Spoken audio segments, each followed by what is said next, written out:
Gearheads know that some projects need so many parts, it feels like you need a whole storage unit just to store them. That's what eBay Motors' 122 million parts are for. Think of it as your virtual parts garage. They've always got the right fitment at the right prices. Use the eBay Motors app or visit ebaymotors.com. Let's ride.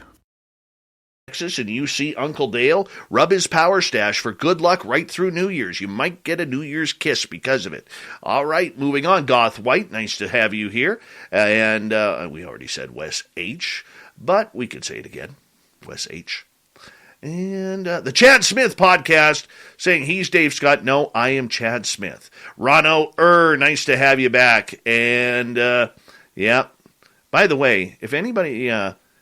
just so you know, if anybody has kids who like the Paw Patrol, Ted Bastian in our chat room is one of the creators of it. He's one of the directors of Paw Patrol. Yeah. He's got Chase on the case looking for UFOs right now. Yeah, that's a good little pup right there. Nicole Sakic, the gorgeous and talented one, in the chat room so far. That's it. We're caught up. We got like 18 seconds. The super chat is open, and we want to remind everybody that you can hit that subscribe button, ring that bell, and thank you to all the veterans tuning us in tonight. We really appreciate it. We'll give you a little look-see at the board here, and here we go, everyone.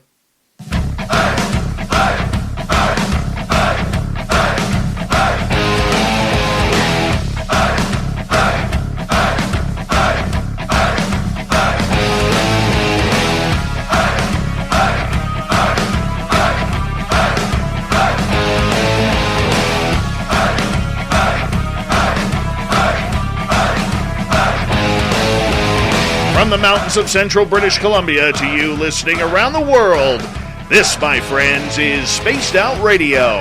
I am your host, Dave Scott, sitting in the captain's chair of SOR headquarters.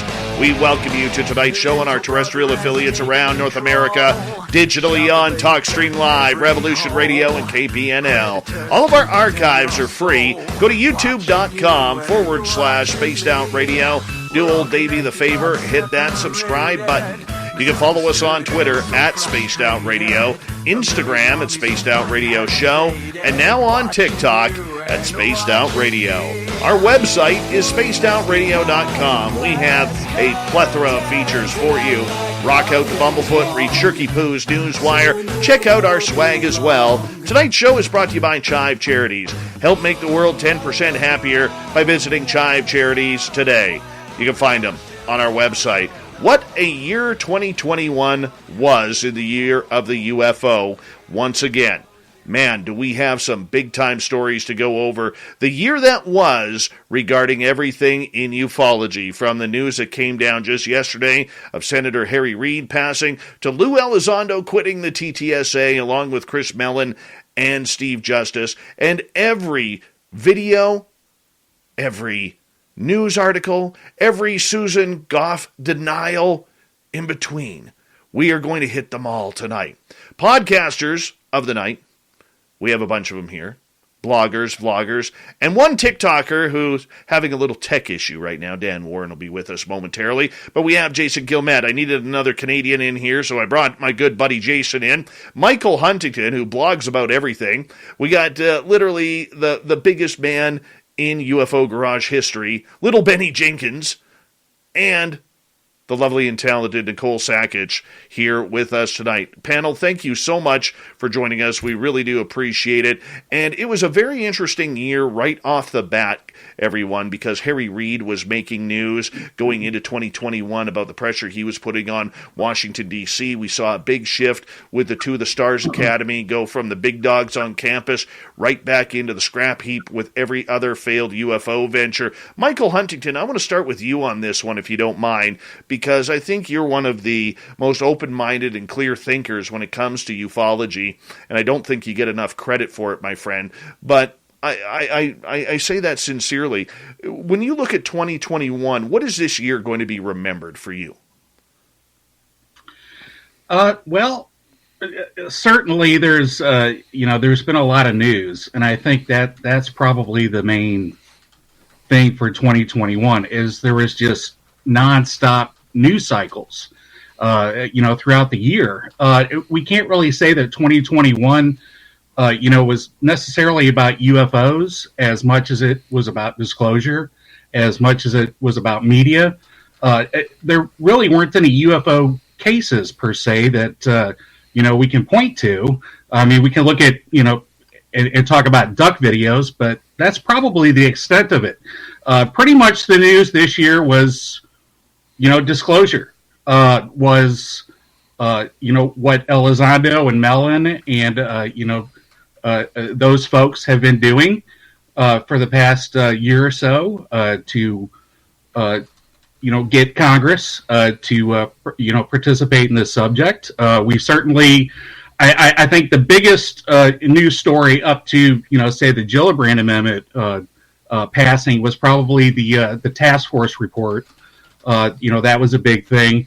But other than that, throughout the whole year, it was pretty much just nonstop news, UFO community, UFO, squabbles and, drama, all that sort of stuff. And, it's definitely kept us on our toes. It's kind of exhausting this year, but it was interesting. And it will certainly, as all UFO history does, it'll go down in UFO history, and, everybody who survived it, I guess, will be able to look back and give their takes on it.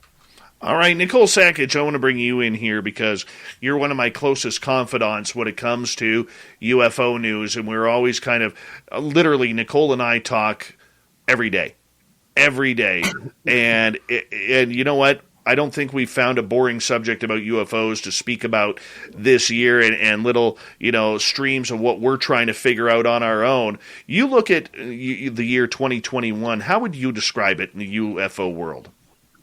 Well, I kind of like what Michael said. It was the year of the news blitz, I believe. Instead of the year before, it was us saying, where's the journalism? Where's the reporting? Where's the news? Where are they talking about this? And, we have people in our community like Ross Coulter telling us the news is coming from Twitter and social media and podcasters and us. And it's that behind the scenes movement. And I think we've seen a building up to it, but I think we're finally seeing it in action. The number of people who have been writing congressmen and talking about this with people, on the street, we needed the news blitz to kind of open it up so we could all continue to do what we've been doing for the last decades. So that's what I think has been most critical. That, and we've seen the follow through, the whispers, the inklings, we're making this happen in third gear behind the scenes. We are seeing that needle move. And I know all the tribute happened last night, but with Mr. Reed and everything, but I am so glad that he got to see this bill pass and this come to fruition. It's just bittersweet. I feel like I just closed the book on an epic story. So no, very, very true. And, hopefully Senator Reed has all the answers he needs now about this world of UFOs. UFO Garage is Little Benny Jenkins. I love calling you that, dude, by the way. I love it. I love that so much. Yeah, he's like, shut up, Dave.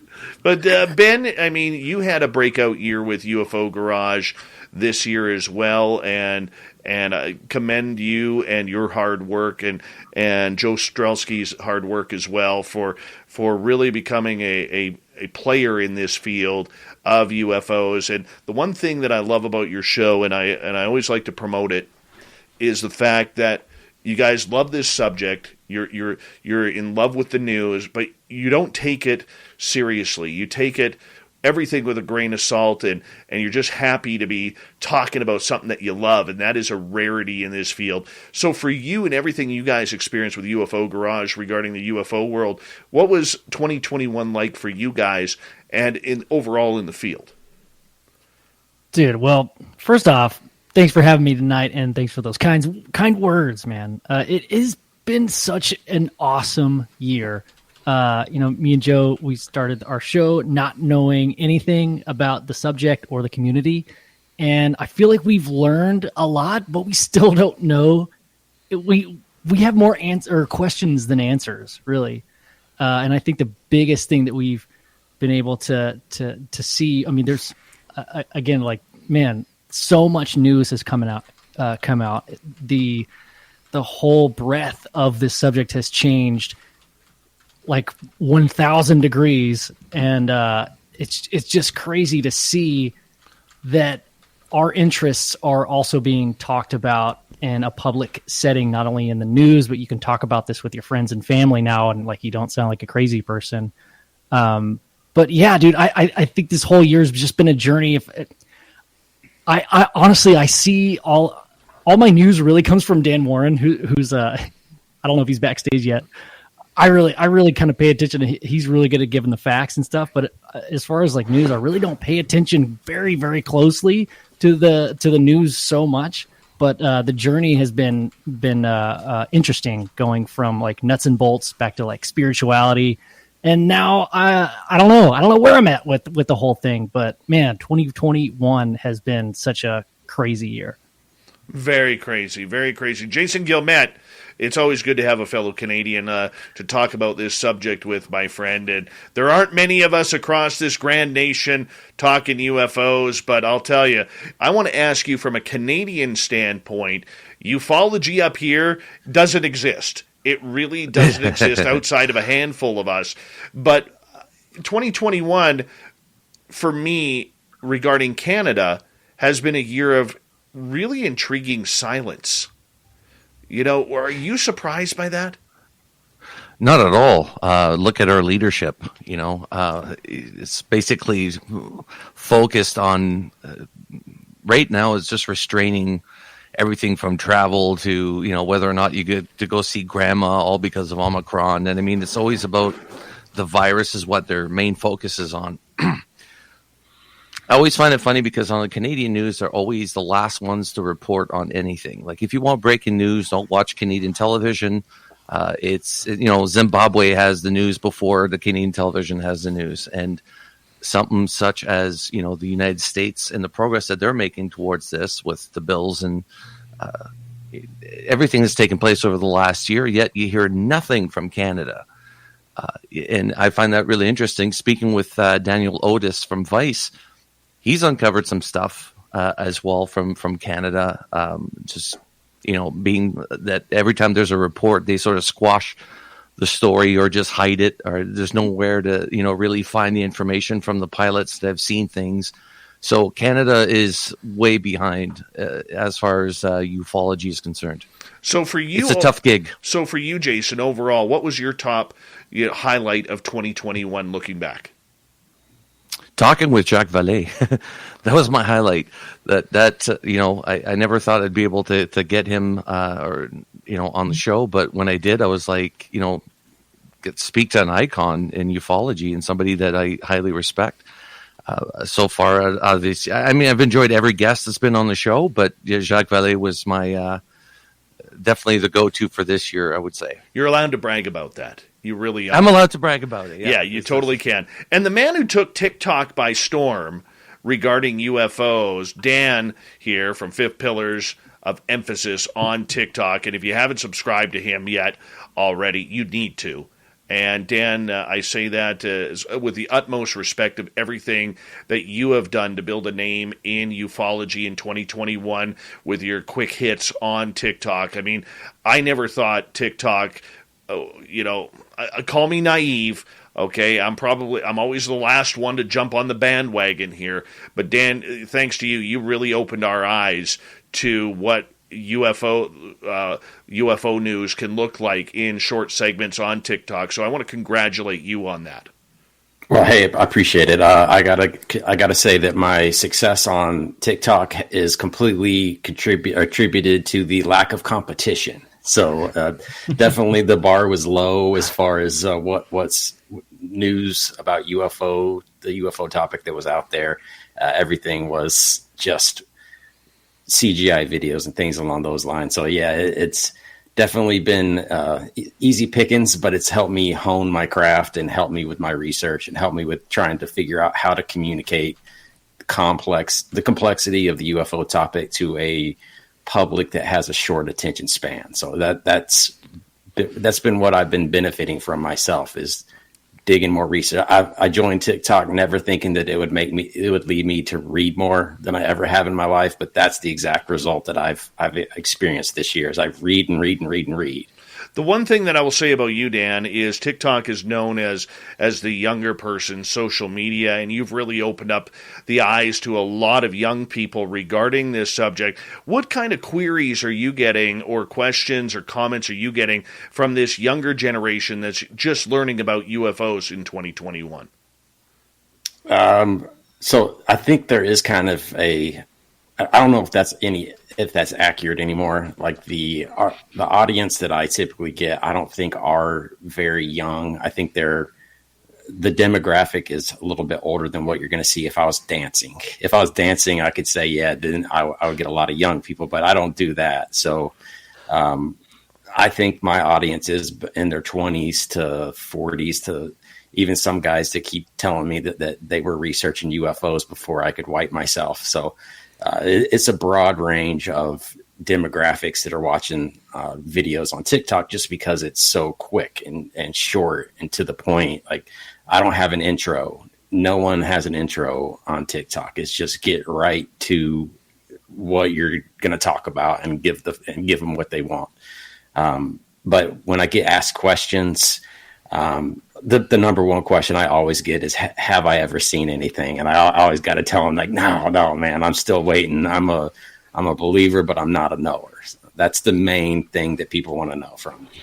All right. As we move on with the panel tonight, we're going to get into some serious discussion here over the night about a number of topics regarding UFOs. And if we start off right at the beginning of the year, the big news was Luis Elizondo, Chris Mellon, and Steve Justice leaving the To the Stars Academy, pretty much collapsing Tom DeLonge's dream of being the face of UFOs. And Michael Huntington, I want to start with you on this one. What is your thoughts when that trio left the TTSA?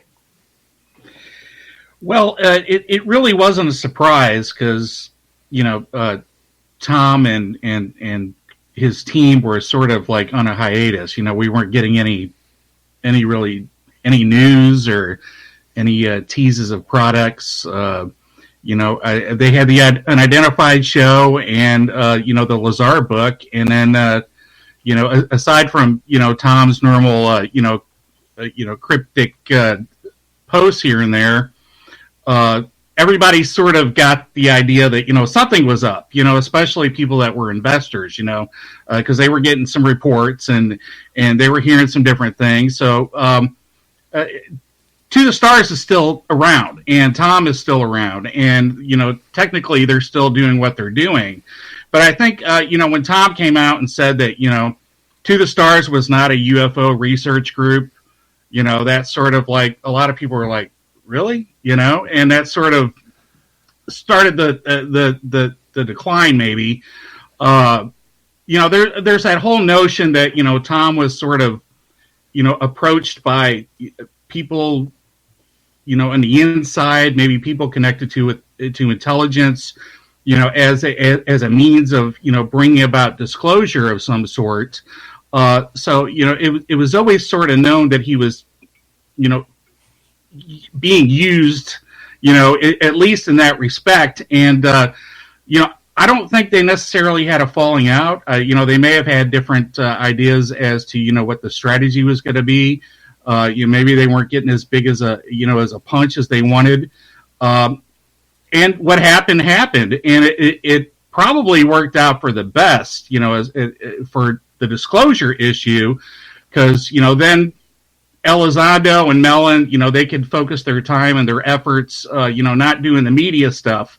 Although Lou was pretty much everywhere, within the podcast universe, appearing everywhere, Mellon, worked the political side, and there were things going on politically within Washington. There was lobbying going on, I think probably Mellon is most responsible for where we're at now.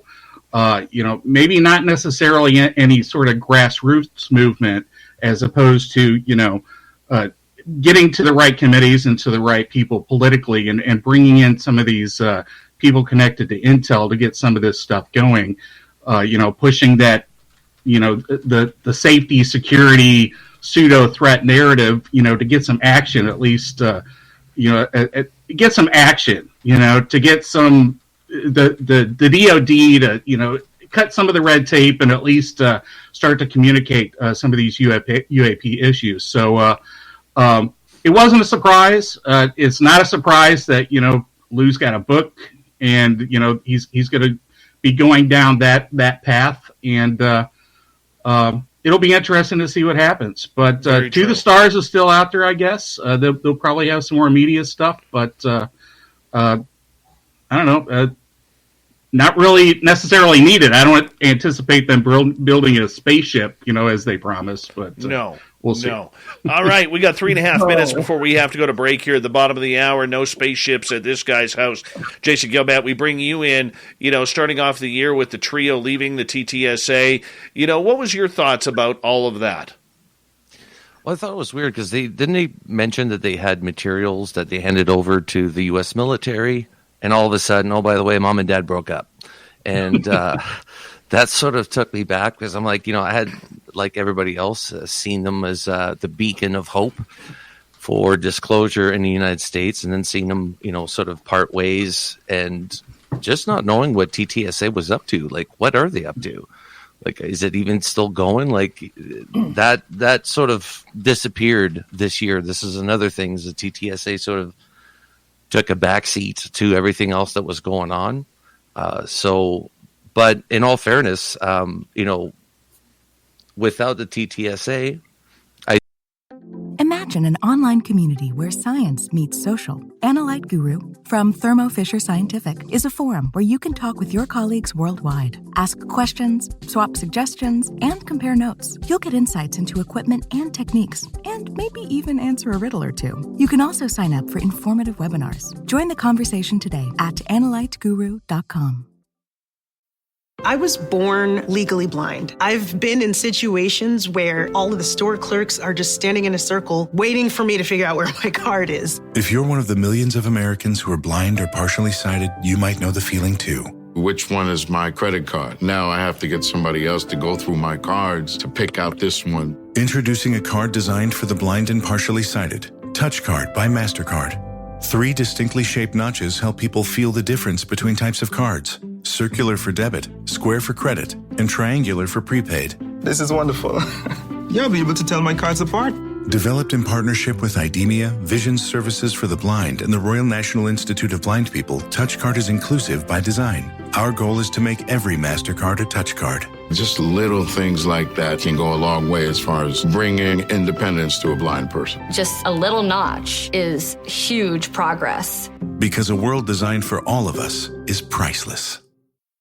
I still think we've had an amazing year of the amount or the abundance of UFO news coverage that has been everywhere this year. And I think this is probably a good thing to have, the independent podcasters and TikTok. I always want to say Tic Tacs.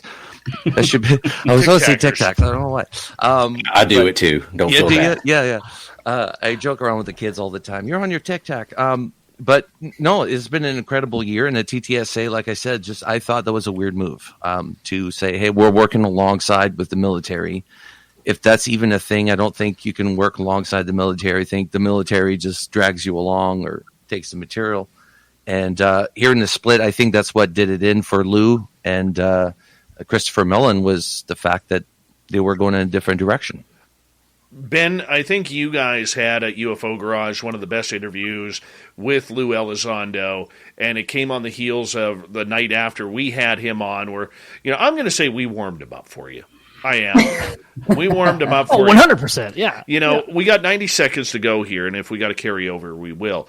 But, Ben, we saw, from my interview to your interview, and from then on, really a different side of Lou Elizondo. We saw a more human side of him where he was very robotic at first when he started doing interviews, to every podcast that could out there. And, I commend him for that. What was it like interviewing him, and what did you get out of the man? Dude, I mean, thank you for saying that, but dude, your episode with him, it was phenomenal. It was like, I think you had him on, and it was like a shorter one, and then came back for like, he had promised you, right, to do, hey, well, I'm going to do a full one. That was an amazing episode. If you guys haven't seen that, y'all should check it out. But yeah, dude, it was surreal. Like, what was he doing on our show? Like, it makes no sense. Like, everybody knows it, but it was so fun talking to him because we realized like he's just maybe not normal, but he's a guy. Like, he's a normal person. It was fun, man. It's probably not the best interview. Like, there's some secrets in there if you're paying attention and how he speaks and how he answers questions or doesn't, which, if you pay attention to Lou, you can kind of pick up that rhythm. So I don't know, we get a lot of shit for that episode. They were like, what? All right. Yeah, Ben, I'm going to get you to hold on there. We're going to get the rest of the panel to answer this question. And as we move on through the stories of the year, we're going to get into, was this a disclosure year? Was it confirmation? What about Chris Mellon? What about the politicians talking about this? Where did the experiencers disappear to? We got a great panel for you tonight on Spaced Out Radio, looking back at UFO 2021 on the mighty SOR.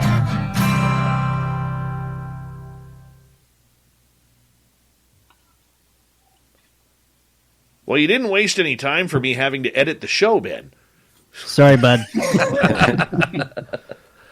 Do you have it on like a delay so you can press a little beat button? I used to, but I don't have that hooked up right now. Sorry, dude. How many times? I feel like it was just the last one. No, it happens daily. Every time I got you on the air. That's why I love you. Sorry. I love you. I love you too, man. Uh-huh. Well, let's see. Hold on. Let's zoom in here. Nicole Sackage officially got filthed. What does that say? Instead of eating the veggie burger, Nicole opted to fight an octopus. Let's see. Oh, look at that. What does it say at the bottom? It's blurry. The poor guy took so many... No, hold on. Bring it back. Took so many rights, he was begging for a left. Nice. How does it feel to be filthed officially? It feels pretty awesome. I'm not going to lie. I have a certificate of authenticity here. And I can tell he's like a true follower of mine because he also sent me a sticker, and he knows that me and Grant like track down these stories of like, why don't aliens ever have like nipples or belly buttons and stuff? Well, so he sends me a sticker of an alien with nipples. Yes. Nice. There's the first. I've never seen. Very nice. I've never seen a gray with nipples. Very nice. Yeah, I've been filthied. It's very nice. Now I have to get it framed. It's a fish. You officially got filthed. That is wonderful. I'm trying to find mine here because I got filthed for Christmas too. It came with a nice little Christmas filthy doodle. Here are mine. Here are mine. And filth. Yes. Well, now I have a collection of filth art. So. Well, here are mine that I got filthed here. This is the close-up here of me. All right. And then I got the Christmas card of Mr. and Mrs. Filth. Yep. Right. And then this one was for me.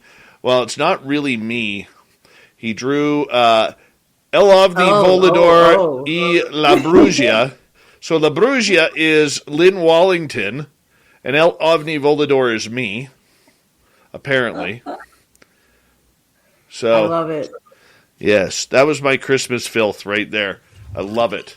Absolutely love it. Bring you all back in here for a second. I'll get them matted. Oh, yeah. And framed. Oh, yeah. That's awesome. Yeah. That's what the whisper voice says. It says, yeah. You know what I'm talking about now? What's the Have whisper? you heard it? It's on the outro when you cut to the break, and then right at the end it goes, yeah. Yeah, that's. I have not noticed. It's Mr. It's I'm gonna have to get my hearing checked. I didn't hear it either. Yeah, I know. No, it's there. No, it's there. I know what you're talking about now. Yeah. Dude, speaking of outros, dude, your intro, Dave, is pretty gnarly. Yeah, sick, man. Yeah, it's pretty good. Yeah, that was.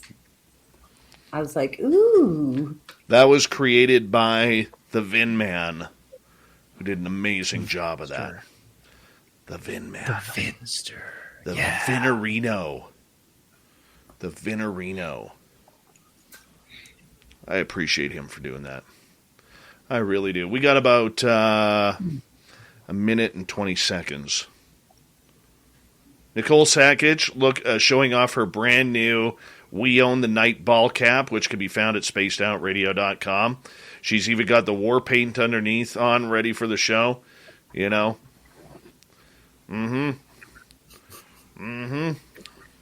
It's so I look like a 30-year-old. Oh, to be 30 again. What's that like, Ben? My back hurts. Oh, God. No, it doesn't. No, it doesn't. No. Just wait. I swear to God that the minute I turned 40, literally the next day, I was aching. And right? And I remember making fun of that. You know, like all of a sudden I woke up the next morning, I'm 40 years old and one day and I am waking up with back pain. Never had that happen before. It was awesome. Big thank you so far to Simon Times2, Lone Wanderer, Chad Smith, and Sally Vandervoort for the super chats. And we're going to kick off the second half hour right now, everyone.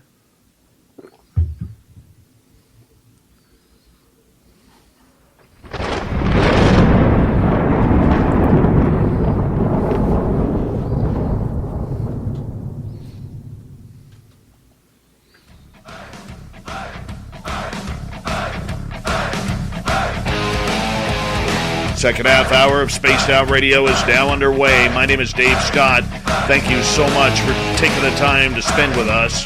We really do appreciate it. I want to remind you that if you've missed most of this show or others, check out our free archives by going to youtube.com/Spaced Out Radio. Do me the favor, hit that subscribe button. Our website is spacedoutradio.com. We have a plethora of features for you.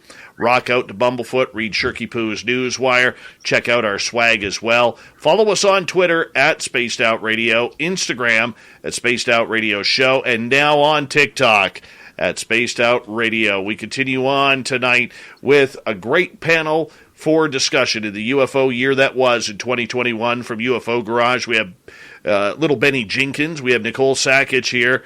We have Jason Gilmet from TikTok. We have Dan Warren and Michael Huntington, who's a blogger, vlogger, and just an all-around nice chin-haired guy. All right, we continue on here. And right before the break, we were talking about the leaving of Lou Elizondo, Chris Mellon, and Steve Justice from the To the Stars Academy. But this was also a year, ladies and gentlemen, where we saw a lot of politics enter UFOs. And it wasn't just the Pentagon denials from Susan Go. It wasn't just the interest that this was driving. We continue on here looking at the work that the late Senator Harry Reid did as he really sparked a fire in Washington, D.C. regarding the subject of UFOs. Dan, what's your thoughts? Yeah, he didn't do it alone. People always want to point to him, but he had help from Daniel Inouye and Ted Stevens to help get this thing off the ground. So I always want to make sure that they're given their due respect along with Harry Reid. So to me, that was the genesis of the current movement that we're seeing right now and the momentum that's been building since they got the $22 million for the OSAP program. There's a lot of questions that still surround OSAP and which ATIP you want to talk about, but that has changed things to get us to the point where we got a preliminary assessment, to where we got the Gillibrand Amendment just recently approved. So his legacy is going to be forever tied to the Gillibrand Amendment, in my opinion. I think they should name the office after Reed, in my opinion. Well, and you know what? There's going to be a lot of talk about this tonight because, AOI MSG, or if you go on our website, spacedoutradio.com, you can get our shirt, SOR MSG. We have it all planned out for you. But Nicole, politically speaking, the one thing that we can say about this subject is it really went bipartisan. It wasn't a Republican thing in America. It wasn't a Democrat topic in America. It was bipartisan through and through. It started with a Democrat and Mark Warner, then it went over to a Republican and Marco Rubio, and then Gillibrand hopped on, Burchett in Congress. Thank you to Dan, for probably helping set that up. It started to take off with him in the Congress. This subject really started to gain a rallying point for bipartisan support. Oh, absolutely. And I think those of us in the community have been saying that for years and years and years. UFOs, they don't care. Aliens, they don't care. They don't care what side of the aisle you're from. If we're talking abductions, they don't care what side of the aisle you're on. And I think it is also something that has given us hope in this community, that it is a topic that can bring us together. And not only just politics, but can bring us together with people spiritually, because we have come to the conclusion that these things overlap, when you're in this long enough. And we've talked a lot about Harry Reid, but I think we are not talking enough about Bigelow. He's kind of been involved and threaded throughout all of this, hand in hand with Harry Reid. And what's Bigelow moved on to these days? That was a big announcement over this last year. What was his competition? His essay and the money he dished out for it. So, very near-death studies. Very true. And the interesting part about that, as a sidebar, is there are many researchers out there who believe that this entire phenomena is all tied together. Whether it's death, whether it's life, whether it's consciousness, UFOs, cryptids, the ghost world, there's a lot of people who do believe that it is all tied together with that. But let's go back to the political side here for a second. Michael Huntington, I want to bring you in here on this because, we saw the bipartisan support throughout the year in trying to, figure out something on how best to study the UAP phenomena that is happening. We also saw an end, even though it's creeped back in at the later part of this year due to the Gillibrand Amendment, where for a moment there, a brief moment, we got rid of the threat narrative, where all of a sudden people stopped talking Russia, they stopped talking China, and they were like, this is out of this world, man, but we don't know where it's coming from. Well, I don't think we've necessarily, gotten rid of the threat narrative altogether. I think as far as the bipartisan UAP topic, as it was, put into this bill, it's not really it's not a science bill. It's part of national defense. It's a National Defense Authorization Act with an amendment to it. And I think the reason that there is bipartisanship, you may have a couple of key figures that are interested in the science aspect, but I think as responsible public servants in the Congress and in the Senate, there is at a minimum at least recognition that the military is encountering unknowns, and whatever those unknowns are, they are not necessarily a threat to the country, but they are potentially a threat in the fact that they could be spy drones, in the fact that they could be some sort of aircraft or vehicle, or even a conventional private drone that can lead to safety and security issues. So at least at that level, I think that's why we have a lot of bipartisanship. That's why I think it went through relatively easy, across the board. There were a dozen or so that did vote against it still, but there's not necessarily an alien threat, measure there, but there certainly is a security issue. I'm interested in the science aspect of it. We should certainly look at anything that is unknown, through the military lens, for security and safety. But I'm more interested in, what Galileo and other scientific groups are going to be doing to bring forth the science. I don't necessarily think we're going to get a lot of science from the Department of Defense, regardless of whatever group it is. I think you're going to get a lot of security briefings. A lot of that stuff's going to be private. We haven't really arrived at, a disclosure yet. And what happens, with these reports, how public they are, that's going to be telling as to what it's going to be over the next 4 years or so as we, work on this. It's pretty much an experimental office. It's not like Blue Book. We're going to have competing offices too. Are we going to get some open reviews? Are we going to get some public stuff? Or are we going to get, another 144 mysterious cases like we did in the task force? I think we'll probably get a lot of that. But interesting to see where it's going to go. Well, let's talk about the DNI report. Let's fast forward a little bit here in the year. And Jason Guillemette, the DNI report, which showed 144 cases that were allegedly looked into regarding the UAP phenomena. 143 of them were unsolved. The other one was a weather balloon, of course. I think we all had a good laugh when the one report that they were able to solve was a weather balloon. And I don't know about you, I was disappointed with it. I think there was a giant letdown across the entire UFO community because we were hoping for Roswell, and literally we got, Jack and the Beanstalk, magic beans, which did nothing. Yeah. I think Lou said it best when he said that, within the government, there's a lot of fundamentalist Christians, which there's nothing wrong with Christianity, but when it gets political, it gets pretty bad. And I think this report sort of was like a finesse, like it's just easing people into, we're looking into it.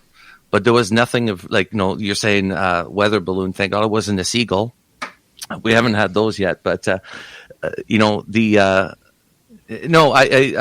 was really disappointed with the report. I think there was really nothing to it. They classified everything under other. So we were hoping for UAP or UFO category, but they really didn't talk much about that. And yeah, that was a huge letdown. A lot of people complained about that report. So let's hope the next one, if there is a next one, it'll have a little bit more meat to it. So, well, who knows after Susan Go's words earlier today, and we'll get into that later on in the show. But Ben, from UFO Garage, when you saw the hype leading into the DNI report, it was supposed to be Christmas Day for UFO people like you and I in this panel and people listening. And it was literally Santa Claus, delivering socks with holes in them. Literally. Yeah, Jason, you were talking about we were hoping for a little bit of meat. I think what we got was some seagull meat.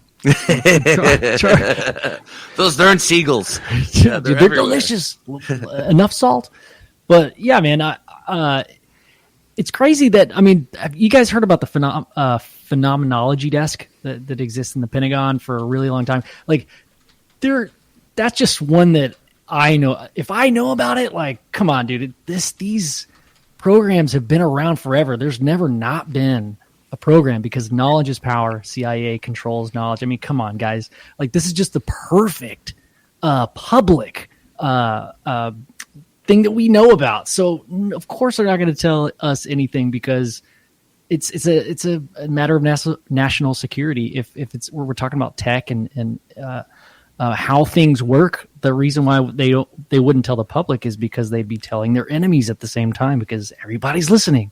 So it makes sense. So when that report came out, Dave, to your question, like I was just stoked that the conversation was happening. That's all. I was just excited the whole time. I felt like it was Christmas morning, and I got brand new socks made of bunny rabbit fur or synthetic bunny rabbit fur. Like I was excited, man. I could use those right now, man. You have no idea how cold it is outside the studio right now. It's coming right through my walls. Like feel every turn, lean into every curve. Motion simulation brings gaming to life. 4 simulators in one, with a seat that switches between driving positions. From sport racing and off-roading to stock cars and formula cars. Used by World Championship racing drivers and esports teams, get the LC starting at $1,800 or the TL Series starting at $40,000. For a limited time, save 15% when you pre-order at motionsimulation.com. Prices exclude tax and shipping. Everyone's experienced the pain of dropped calls and internet outages, especially working remotely this last year. So here's the question. If you're the telco company, how do you help create better experiences for customers? Simple. ServiceNow can help solve network problems faster and provide real-time status updates so customers aren't left in the dark. That's probably why ServiceNow Digital Solutions have helped telco companies see an increase in customer satisfaction. But proactive customer communications is only half the battle. With a single view of your back, middle, and front office operations, ServiceNow also eliminates silos, keeping teams more in sync and more productive. With our scalable services, companies are assured a better experience for both customers and employees on a single platform, the Now Platform. So, how do you help provide a better network experience for customers? With ServiceNow Digital Solutions for Telecommunications to help streamline network operations. Learn more at servicenow.com. My walls are a thin paper. Oh, man. But nonetheless, Nicole, I want to get to you because one of the things that highlighted the DNI report for me was not only the lack of information, but in the narrative that we have talked about so much, you and I, on air and off Spaced Out Radio, we talk about the narrative. And this DNI report played the narrative beautifully. It was so beautifully pitched that basically UFOs didn't start happening until the 2004 Nimitz incident. What was your thoughts on the refusal of the DNI report to go previous to the Nimitz incident of 2004? I mean, it was obviously kind of a gut punch. And I mean, I think all of us in that moment just kind of knew that, you know, we it's up to us to keep talking about our own history. They're not going to say, oh, you guys are all right. Yep, you laid it all out in these books and these researchers were right. They're obviously just not going to hand it to us on a silver platter. But what they are conceding is that from this point in time, 2004, they now have the right tech that they need to investigate these things. It's kind of like before the Nimitz, you know, everything is hearsay and shoddy tech and radar rebounds and, you know, there's a million excuses. But it seems like we have this time frame for a reason. And if that's the excuse that they're going to give us, then that's what we need to run with. Because now with this new department in play, I think it was Mellon who first started saying, you know, we've had satellites that sweep over and collect data. It's just nobody knows to look for this data. Nobody will okay people to look at data. We have banks and banks and banks of it already, just sitting there. We do. So that'll be interesting to see play out, you know, with, you know, over the years to come. Like, what will they really dig into with the 143 cases? Is that what they said? 42?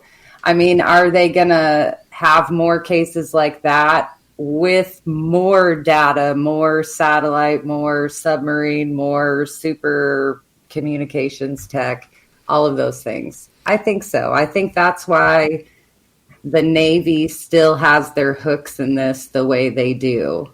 You know, they're an R&D powerhouse. So, Dan, I want to bring you in. Dan Warden, all right, TikTok channel. So I get to disagree with everybody on this panel, so we'll see how the rest of the night goes after this. I wasn't disappointed by the report, mainly because my expectations were incredibly low in regards to getting any juicy You're taking the information. easy way out. You are taking the easy way out right now. No, I wasn't completely disappointed. So I was under the impression, and Chris Mellon even mentioned something about it prior to it coming out, because the hype was building, and he basically said, everybody pump your brakes. Let's not get ahead of ourselves. This isn't going to be what you guys are thinking it is. My impression from the beginning was this was going to be a very boring government document full of policies and procedures and bureaucracy out of the wazoo. So I thought we got more. The fact that we got a number of reports shocked me that they would admit that they did that. So I wasn't even expecting that much information. I thought they were going to talk about how are we going to do this, just setting this thing up. So I wasn't disappointed with the report. Of course I want more. Of course I wish there was a single picture or a single something that we could lay eyes on besides just words, but we didn't get it. Something that goes neglected in the conversation usually is the fact that this report came out on the day that it was due. It didn't come out early. It didn't come out late. It came out on the exact day it was due. To me, that says something that someone was going, okay, look, we're going to have to get this thing out on time, or else we're going to get hounded by people complaining about us with withholding information and withholding data. And as far as going back to 2004 only, I think their hand was forced. Like, everybody knows about the Nimitz. Everybody knows exactly. That's the only thing they went back to and looked at in 2004. It wasn't like they said, check everything out between 2004 and 2017. They only had 180 days. They only had so much staff and resources to throw at this thing. So I think they had to really restrict what they were looking at. But they said, we can't ignore the Nimitz. If we ignore the Nimitz, people are just going to come at us with pitchforks and torches. So they had to include the Nimitz. I think they would have restricted it to 2017 or even later than that if they could have. But to me, it was a win, like Ben said, for having the conversation, for moving this ball down the field. It was a big win, just so that we can have something that we can now all reference and look back at. And now we can build on that and say, hey, now you guys have done one report for us. These next 4 years, when you give us reports, we expect more each time, and hope that you give us what we want, or we're going to come at you. We also saw, as we continue to change the subject here, because there's a lot of topics to talk to, we also saw, back to Luis Elizondo, him lawyer up with Danny Sheehan.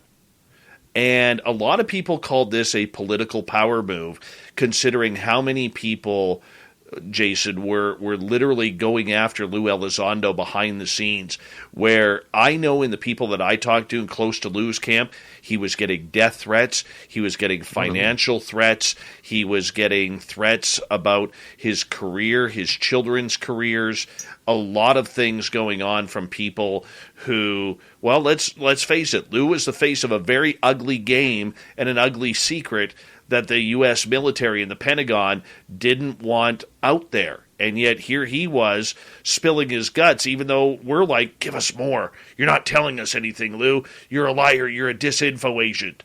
All right? Right. But we had it happening. So he lawyers up with Danny Sheehan, and then everything goes quiet once again. You know, how important of a play was that? I think it's important. I think it's needed. You think about how many people throughout history have had the government up there, when it comes down to, anything UFO. I keep thinking Bob Lazar, for instance. I'm a huge Bob Lazar believer, by the way. Me too. And just the stuff that they put him through. When you read his book, you just realize that, for years they've been doing this to people. And to lawyer up now, I think we have more rights now. We have more of a system that will look after Lou as opposed to what we had before. Before, they can make your whole life disappear. It's a little bit harder to do that now.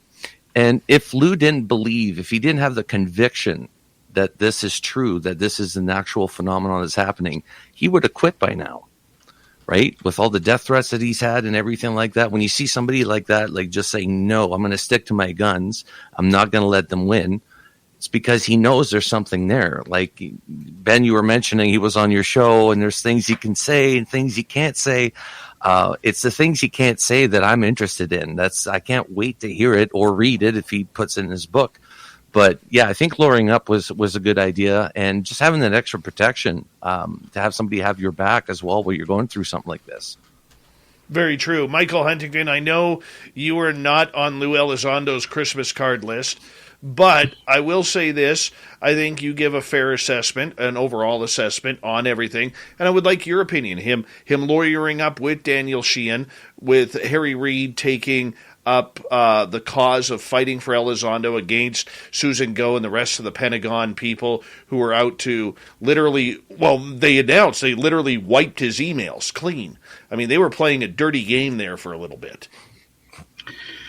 Well, I've been critical of Lou Elizondo and, the strategy. I've actually met him and talked to him in person. He's a nice guy. He's an interesting person. But he does come from, that intelligence sector, and he has been part of that apparatus. So as a researcher who's been in the field for 44 years, there is a history of, intelligence operatives manipulating the UFO subject. Big surprise, So there is going to be a level of distrust, at least on some level. There's certainly, from the old guard, you're seeing a lot more questions being asked, as opposed to, the younger activists that are, following his banner. No, I think he's an interesting person. I can't question his motivations. He seems to be genuine. Is it part of, some orchestrated thing? He's certainly, been connected to a lot of people in a lot of inner circles over the years. He's coming out of that Bigelow crowd. And, that crowd has been discussing and planning in a lot of ways, how to bring this about. So, I don't want to sound conspiratorial, but, a conspiracy is people meeting in private, to move things politically. And this is certainly what has happened. People have met in private to move things politically. What's going on really behind the scenes, I don't know.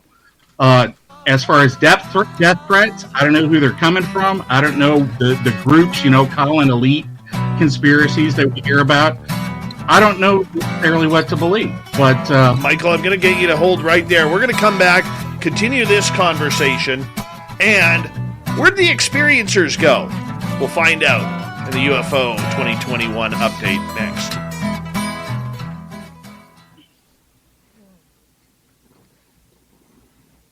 All right, we're clear. Where did the experiencers go? They're still there. Yeah. Hey, little Benny Jenkins, what was it like playing Santa Claus for the first time? Oh my God, dude, it was so great. Oh, it was the best Christmas ever, man.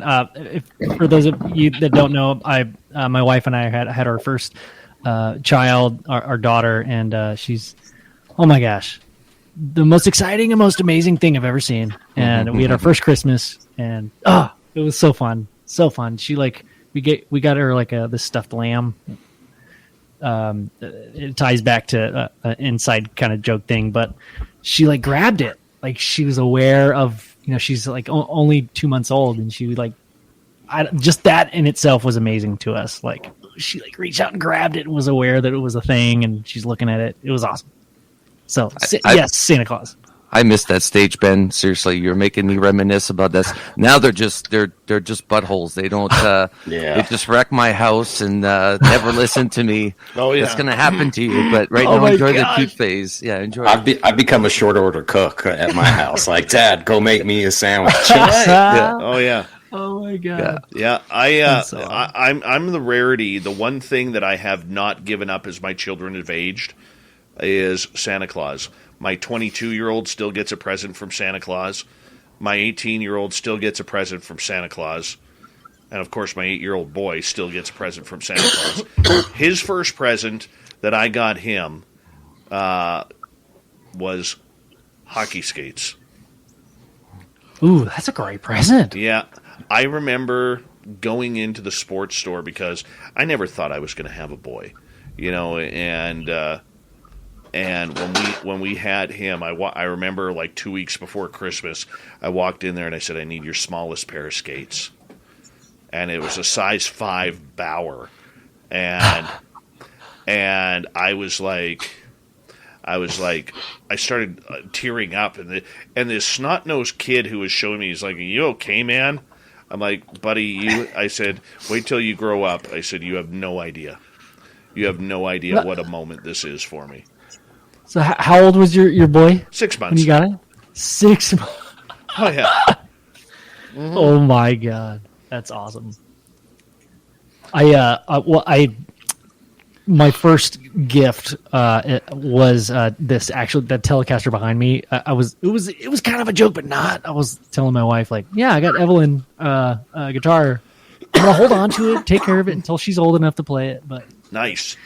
It was a joke. I like the. You're not going to give her that guitar, are you? I'm not. That is yours, right? Yes. It's like Homer and a bowling ball. Yeah, exactly. Yeah. Nice. My kids have started watching The Simpsons like every day, and that episode came on like 3 days ago in my house. I was dying laughing. Yes. My kids all have their own bowling shoes. Like I didn't give them hockey skates. I gave them bowling shoes instead. Nice. What? Nice. Dude, that's awesome. Yeah, I got my boy a new or Santa Claus brought a new Nerf gun. Like we're preparing for war in my house here. Yeah.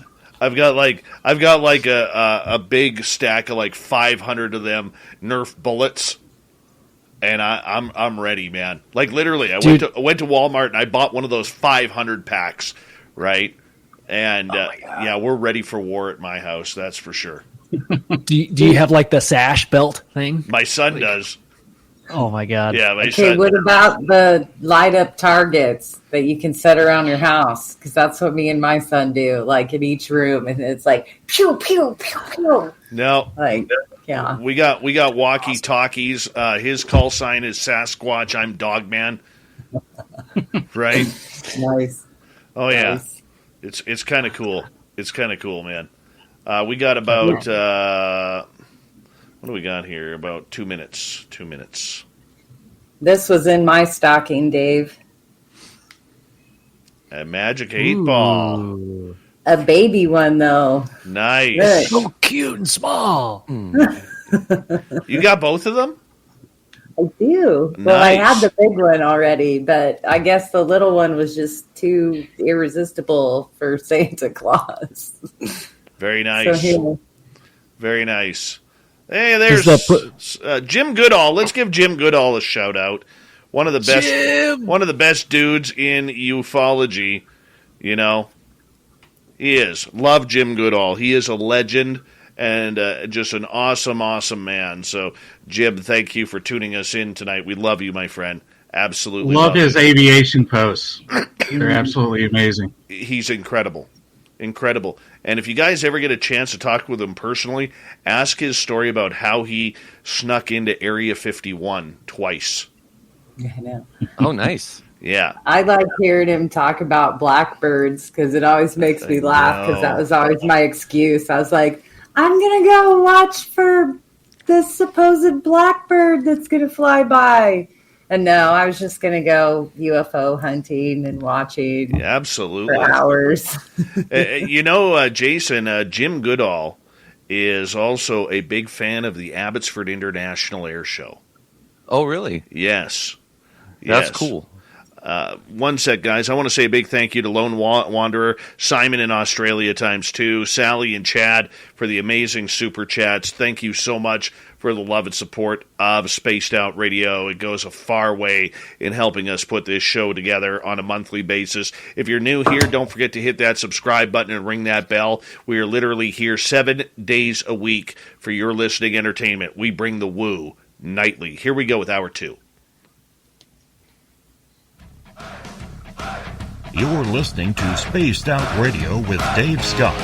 Follow Dave on Twitter @Spaced Out Radio and on Facebook, Spaced Out Radio Show. Hour number 2 of Spaced Out Radio continues tonight. My name is Dave Scott.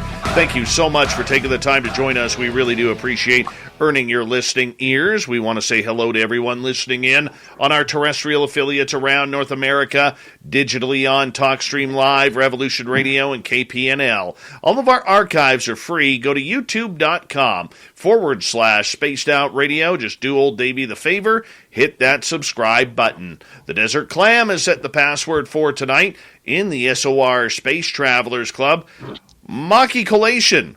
Maki Collation is your password. Use it wisely, Space Travelers, as the Clam sets the password each and every night right here on Spaced Out Radio. Our website, spacedoutradio.com. We have a plethora of features for you. Rock out to Bumblefoot, read Shirky Poo's Newswire. Check out our swag as well. Follow us on Twitter @Spaced Out Radio, Instagram @Spaced Out Radio, and on TikTok @Spaced Out Radio. We continue on tonight with the UFO Roundtable, looking back at the year that was. We are joined by Michael Huntington, Ben from UFO Garage. We call him Little Benny Jenkins around here. Nicole Sakic, Jason Gilmad, and Dan Warren. And together, we got one brilliant panel looking into the history of this topic. And right before the break, Dan, I had to, I believe, chop you off there for a quick second. We were talking about, Luis Elizondo and having to lawyer up with Daniel Sheehan and the government, like Susan Go at the Pentagon,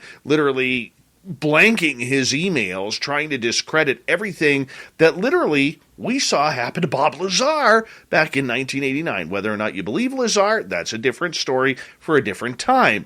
But we saw this happening with Elizondo. He lawyered up. What was your thoughts on this drama that was taking place?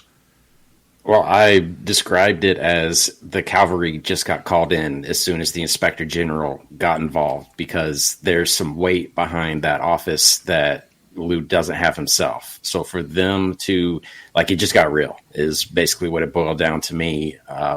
When they started throwing out, I think there's 3 or 4 cases now that Lou has submitted to the inspector general. They're going to be watching them. They're going to be hawking them. They're going to be making sure they follow through with the subjects that they're supposed to be following through on. So to me, it was a big win. Like I said, it just got serious real quick as soon as those guys got involved. And I don't think you can back away from questions that are going to come from that high of level of an investigator. So it's a big win for the UFO community, because we've got the 800-pound gorilla in the corner of the room ready to attack whenever it's needed. Hopefully it won't be needed, but probably will be. Daniel Sheehan, by the way, some of the best hair in ufology at 78 years old. Fantastic melon. Fantastic. He's like Brian May. I was just going to say that, man. I was just going to say that. From Queen, the guitarist from Queen. Oh, yeah. Very cool. We're going to shift gears here, everyone, as we're going to get into the experiencer side of things. Because one thing that we did see this year was experiencers really trying to fight their way back into the forefront. We saw Demi Lovato come out as an experiencer and start singing to aliens on her show. We saw... Imagine an online community where science meets social. Analyte Guru from Thermo Fisher Scientific is a forum where you can talk with your colleagues worldwide. Ask questions, swap suggestions, and compare notes. You'll get insights into equipment and techniques, and maybe even answer a riddle or two. You can also sign up for informative webinars. Join the conversation today at analyteguru.com. How does an organization boost innovation for employees and cut out complication? Simple. ServiceNow Creator Workflows give businesses the agility to create consumer-like app experiences in a matter of hours instead of months. With low-code development tools and pre-built templates, ServiceNow Creator Workflows make building user-friendly apps simple. so developers or anyone else can deliver cross-organizational digital workflows quickly. Whether it's a departmental app or a cross-enterprise process, ServiceNow Creator Workflows put the power of automation into the hands of everyday employees so they can focus on the bigger things.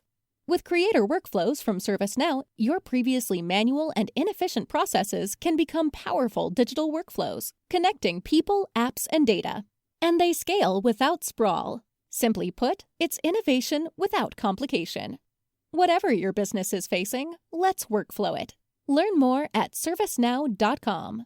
Lady named Anjali make a press conference in front of the Lincoln Memorial stating that she was going to take a team out to the Mojave Desert in California, walk into a cave, and introduce everything aliens to the world. We also saw a lot of Chris Bledsoe and his son Ryan talk about the experiences the Bledsoe family was happening. Nicole Sakich, I want to start with you here because you research mainly on experiencers. You're an experiencer yourself. And what was your thoughts on the experiential side of everything this year? Was it a flop? Did it make us look good? Did it make us look worse? Oh, I think it was a little back and forth. For every 2 steps forward, we get an Anjali step backwards. But, that's woo world, and I think that's one of the best things about Woo World, honestly, is since none of us really have answers and we dig into these rabbit holes, we're not very judgmental of each other. Somebody else's high strangeness isn't, better or worse than my high strangeness, I guess is one way to put it. And I think what we have seen is, aside from the famous experiencers coming out, is we are seeing an uptick in experiencer groups, like people talking with each other, not necessarily like, oh my God, I have a problem. It's more like group therapy is happening finally, instead of like closeted one-on-one therapy sessions. So that's kind of amazing. We're still told it's not our time yet. We're still told, just wait a little bit. Even, our champions over the last year, like Lou Elizondo has said, it's not time for experiencers yet. Harry Reid was saying, we're not talking about little green men yet. It's still that sort of mentality, but we're excited. I think the one that hit me really hard, though, was this Travis Walton war that's going on. Like, honestly, like with all this, needle moving in the positive direction, and then it's like we have one of our icons being attacked, and it's like, absolutely not. Now is not the time to be tearing down icons in our community. It's time to support them, and so yeah. Well, and Demi Lovato, I don't know. That's a spotlight right there. She's figuring things out. She doesn't have any answers, but she is that beacon of... Well, she did tell us that that aliens do not want to be called aliens because that's the wrong terminology. Hey, that's come out a lot, not just from they. Demi likes to be referred to as they. They said that. Anjali has said that. A lot of experiencers have said that. And then I think it's been brought up lately, too, that, that is part of the ebb and tide of the culture of our community. The word alien does not mean what it means to a lot of people. It's a very negative word. And in the woo world, we talk about love and light and oneness. So if alien offends somebody somewhere, then maybe we do need a new word. The weird desk we brought up earlier, you called it the phenomenology desk. It was known as the weird desk. So there is sort of an evolution. We've seen it with what we call ourselves, contactees, abductees, experiencers. So we have ET, alien, the phenomenon. So does anybody else think that the preliminary assessment was the first attempt at the government at rebranding aliens to start calling them the others by saying what we don't understand falls into the other bucket? So maybe they've had a history of calling it different things. The Invisibles, the phenomenon. Hillary Clinton, I think, is famously came out and tried to rebrand us with UAP instead of UFO. So way back in the day, they were flying discs and. They've been calling them unidentified aerial phenomenon since the 40s, though. In the U.S. government document, it's there. There's strange ones mixed in with the lingo too, though, like aerial vehicles and. Oh yeah. Michael, you probably know some of the names better than I do. Well, I mean, even before, flying saucers took off, it was flying discs. And it was Rappel to put forward unidentified flying object. It was actually UFO-B. They were UFOBs, before they became UFOs. But the unidentified aerial phenomena has actually been around for quite a while. There are some indications it was around in the 40s, with perhaps the Foo Fighter type stuff, but it certainly showed up in it's on the very top of the Blue Book report sheet. It says unidentified aerial phenomena. So it's not a new term. Certainly the rebranding effort, which came after the WikiLeaks sort of thing, it's been a strategy that's been kicked around for a while. Podesta and some of that, the initial crowd of people that were, meeting with, Rockefellers and Bigelows, having these, secret UFO summits, have talked about some of these strategies, and a reboot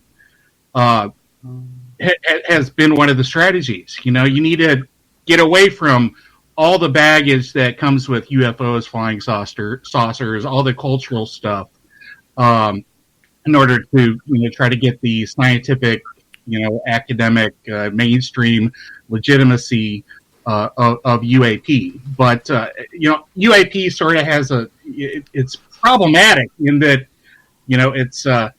it really sidesteps the entire history of the subject.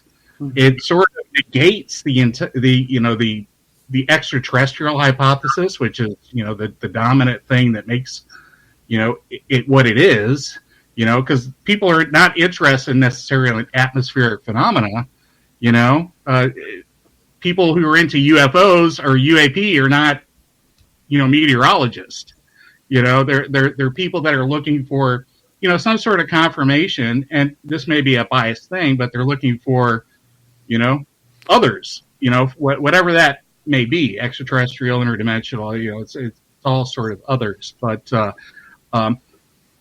for me, UAP, it works on some level. I think it's sort of redundant because phenomena means pretty much mystery, and you got True. unidentified at the beginning of it, and it doesn't necessarily fit when you're dealing with a physical craft. So I like to stick with UFOs because ultimately that's what we're talking about, right? Well, I'm gonna jump in here quickly here for a second because I think the big hubbubaloo or whatever word I'm trying to say here about hullabaloo or whatever it is. Hubble bubble. Thank you. That's a good gum, by the way. Regarding Demi Lovato coming out, saying that the use of the word aliens is wrong. I think where it offended a lot of people was the fact that here's somebody who hasn't, as far as we knew, hadn't been in the trenches of ufology. All of a sudden, attends one or two Stephen Greer CE5, Saturday night specials. And all of a sudden, because she has 104 million plus followers and subscribers on social media, that she all of a sudden is the voice of ufology. And there's a lot of people, I think, including myself, who probably took a little bit of offense to that. Okay, now, John Hudson, our UFO reporter guy, he put something in perspective for me regarding the word alien. Because up here in Canada, I don't care.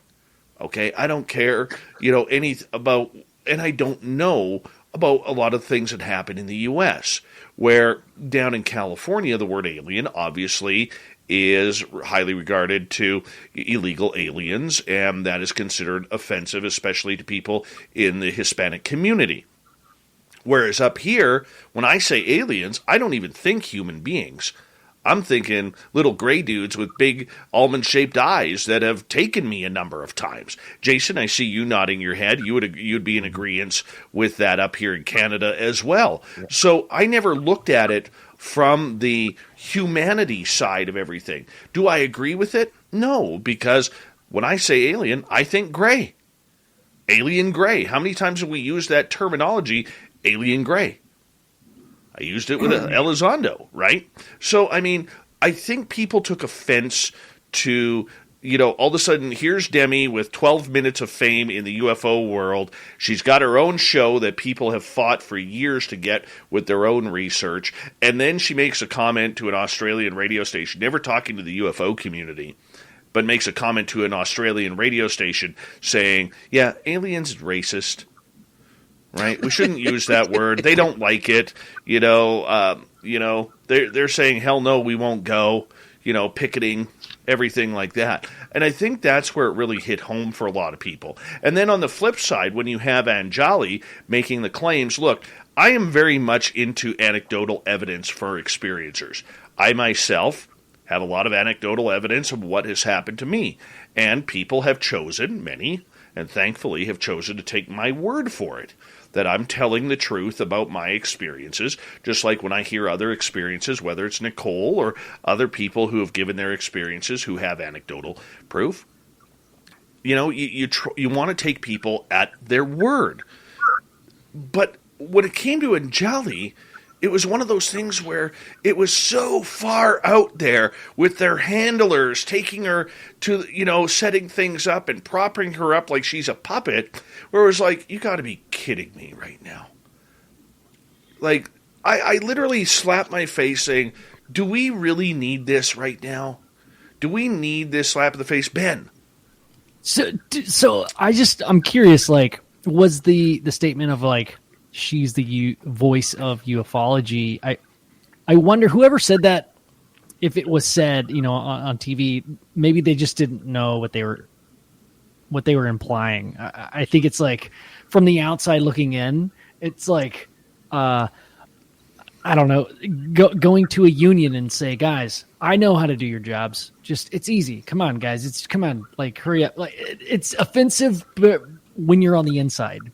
But to the outside, when you don't know anything about it, it's like, okay, well, our job is to report on this stuff and talk about it. We're just going to say this thing that sounds important.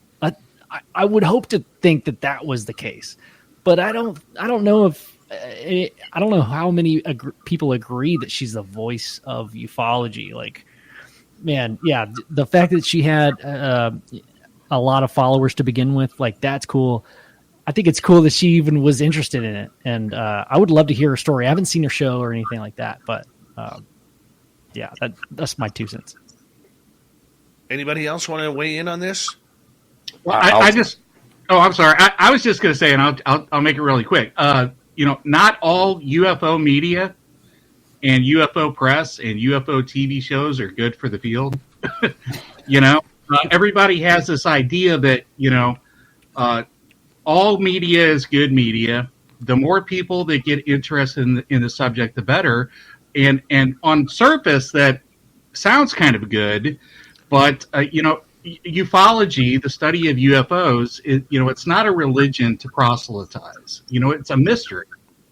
And what we want people to use critical thinking to be engaged in this mystery. And I think shows like Demi Lovato, and a lot of the UFOtainment stuff that is sensational and exploitative, it really makes the subject look bad.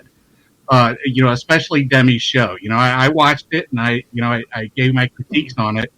I think, 75 million people of her fans, I think they're going to get a bad idea as to what the subject is, because it was very pseudoscientific. It was very, celebrity oriented. It really didn't get into, except maybe Nick Pope, get into the history. And it was sort of, cult-like in a lot of ways. And those things, for all the movements that you have in the Congress, all that can be stripped away if you have another things like a Heaven's Gate, And we have to really watch out. The UFO community has to watch out for exploitation, and it has to watch out for media sensationalism, and it has to watch out for cultism. These are the things that, as Nicole said earlier, we can make steps forward, but I've been in this subject for multiple decades, and it's happened before. We make progress, and then Heaven's Gate, or I thought you were going to say another Scientology.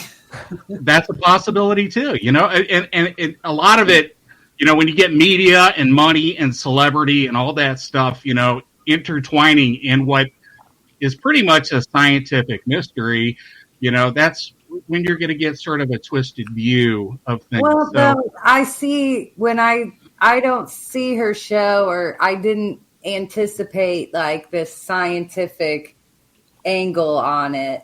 When I look at what she's doing, it's what I see 100 other experiencers doing on weekends, going out with their friends, trying to figure out what this mystery is to them.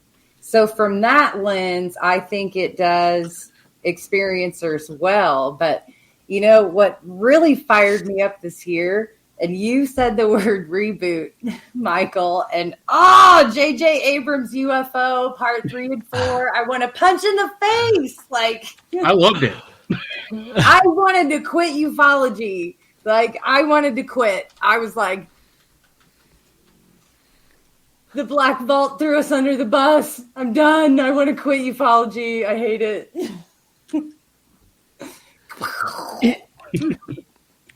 Let's talk about that. Demi Lovato's harmless in that sense, but then you have rock hard, well-known popular ufologists saying ufology's all a magic show.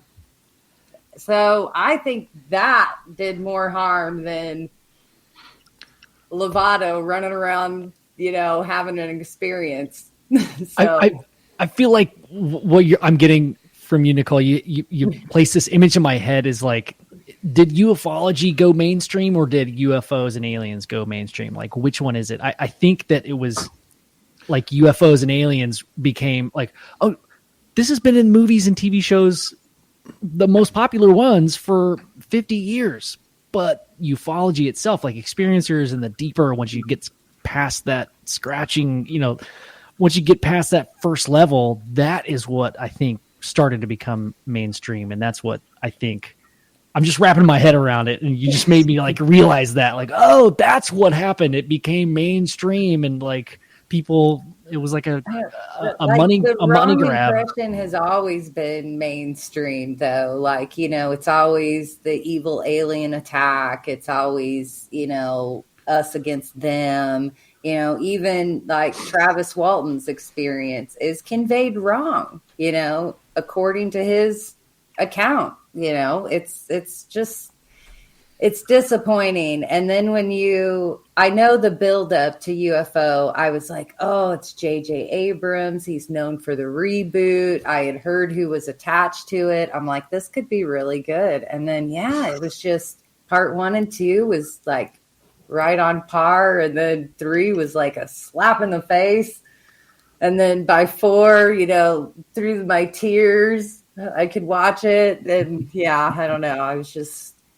It was bad. And I don't know if it was editing of Knapp or Greenwald. I mean, I have such high respect for everybody attached to that film, but it was shocking to me. I was like, we need another phenomenon. What's going on with this? Let's steady rocks. I like episode 3. I actually, James Carrion, the former MUFON head, kind of laid out some of the, the issues with Bigelow. The manipulation. So angry, though. He sounded like a jaded MUFON. Yeah, there's a lot of jaded old school UFO people. Very true. Absolutely. Very true. Panel, I'm going to get you to hold on right there, because we do have to go to break here on the radio side of things. Nicole Sackage, Little Benny Jenkins, Michael Huntington, Jason Gilmet, and Dan Warren. We're talking the year that was in ufology. We got this team for another hour here on Spaced Out Radio. We'll continue it right after this.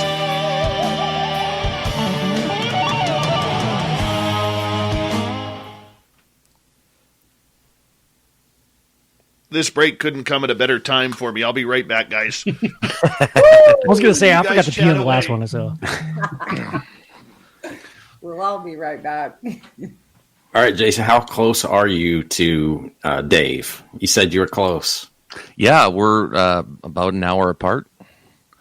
Yeah, if that. So he's quite close to me, and he lives, or he used to live right, like in my town, and the town next to mine. So we're from the same neighborhood, pretty much. So have you gotten to shake hands yet, or not yet? Okay, still electronic friendship. Still electronic. He's promised to take me out to some cool sites here in BC. So eventually we'll get around to that once COVID settles down a bit there. But yeah, it'll be cool to go check out his digs and see. He's got a couple of spots he wanted to show me. So I get the feeling you don't want to step on a hockey ring with him, because I got a feeling he's going to lower a shoulder into anybody that he takes out there for even the first time. Yeah.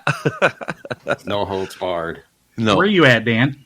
I'm in Tennessee, Middle Tennessee. Okay. All right, I'm in Missouri. Okay. Cape Girardeau. Oh, there's a big case from Cape Girardeau, isn't there? There's a lot of UFO history here, yes. Mm-hmm. Awesome. I actually had I've started trying to make little videos of listener call-ins where they go through their experience. And there was a kid named Brand. I call him a kid. He's probably he said he's 32. He called in, but he's from Missouri, just around the northern Ozarks area. And he said that he saw a big black disc in the sky that hovered and then moved erratically for a while. And then all of a sudden, bright flash of orange light, and zoom, it was gone. Couldn't see it. But that happened in 2012, he said. Yeah, we definitely got our share of... Imagine an online community where science meets social. Analyte Guru from Thermo Fisher Scientific is a forum where you can talk with your colleagues worldwide. Ask questions, swap suggestions, and compare notes. You'll get insights into equipment and techniques, and maybe even answer a riddle or two. You can also sign up for informative webinars. Join the conversation today at analyteguru.com. I was born legally blind. I've been in situations where all of the store clerks are just standing in a circle waiting for me to figure out where my card is. If you're one of the millions of Americans who are blind or partially sighted, you might know the feeling too. Which one is my credit card? Now I have to get somebody else to go through my cards to pick out this one. Introducing a card designed for the blind and partially sighted. Touch Card by MasterCard. 3 distinctly shaped notches help people feel the difference between types of cards. Circular for debit, square for credit, and triangular for prepaid. This is wonderful. You'll be able to tell my cards apart. Developed in partnership with IDEMIA, Vision Services for the Blind, and the Royal National Institute of Blind People, TouchCard is inclusive by design. Our goal is to make every MasterCard a TouchCard. Just little things like that can go a long way as far as bringing independence to a blind person. Just a little notch is huge progress. Because a world designed for all of us is priceless. Of UFOs around here, definitely. Cape Girardeau UFO crash, 1941, was a big thing. Here in Cape Girardeau, Southeast Missouri State University was the first university to do scientific field study of UFOs. Project Identification, led by Harley Rutledge. That's my alma mater. Mine too. Marley Woods, not too far from here. Ted Phillips is from Missouri. I've visited a lot of his places and paces. You know, I've been to the Marley Woods quite a few times. Do you think any more information will come out about Marley Woods? Because I've heard just such a little bit of information. It's so fascinating. Well, Ted was ill the past few years, and he died recently. But his team's still around. And they got some stuff going on. But Yeah, it's lots of stuff going on. Yeah, in Missouri. it's Missouri's Skinwalker Ranch. In fact, Jacques Vallée and Colm Kelleher, been there. With Ted. NIDS came and investigated the Marley Woods. So it's an interesting place, But Missouri's got a lot of history. MUFON came from Missouri. Marley Woods just begs the question: if it's at Skinwalker Ranch, if it's at Marley Woods, how many other locations are there these high strangeness? Yeah, that's where my area of research is. I'm a paranormal travel writer full time, and I travel the country visiting phenomenological locations. That sounds like the most entertaining job you could get, man. That's It awesome. is, and there are places,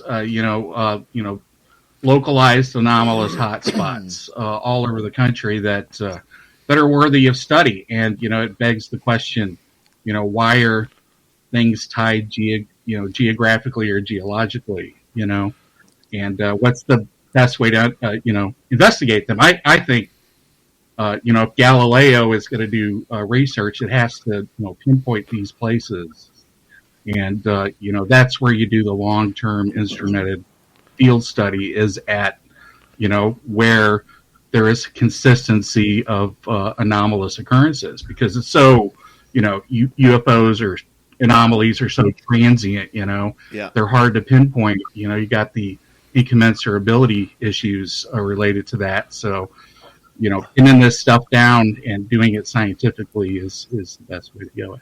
Guys, we got about 30 seconds. I want to give a shout out to one of my oldest listeners who I finally have seen in our YouTube chat, JR Rose. Now, this man has been following me since literally month number 4 of Spaced Out Radio. And JR, so glad to have you in our YouTube chat and to see you again, man. Thank you so much for joining us. He's an experiencer. He's a very strong, God-fearing man, and I absolutely love and adore the man. I've talked to him on the phone a number of times. Great guy. Thank you. Here we go, guys.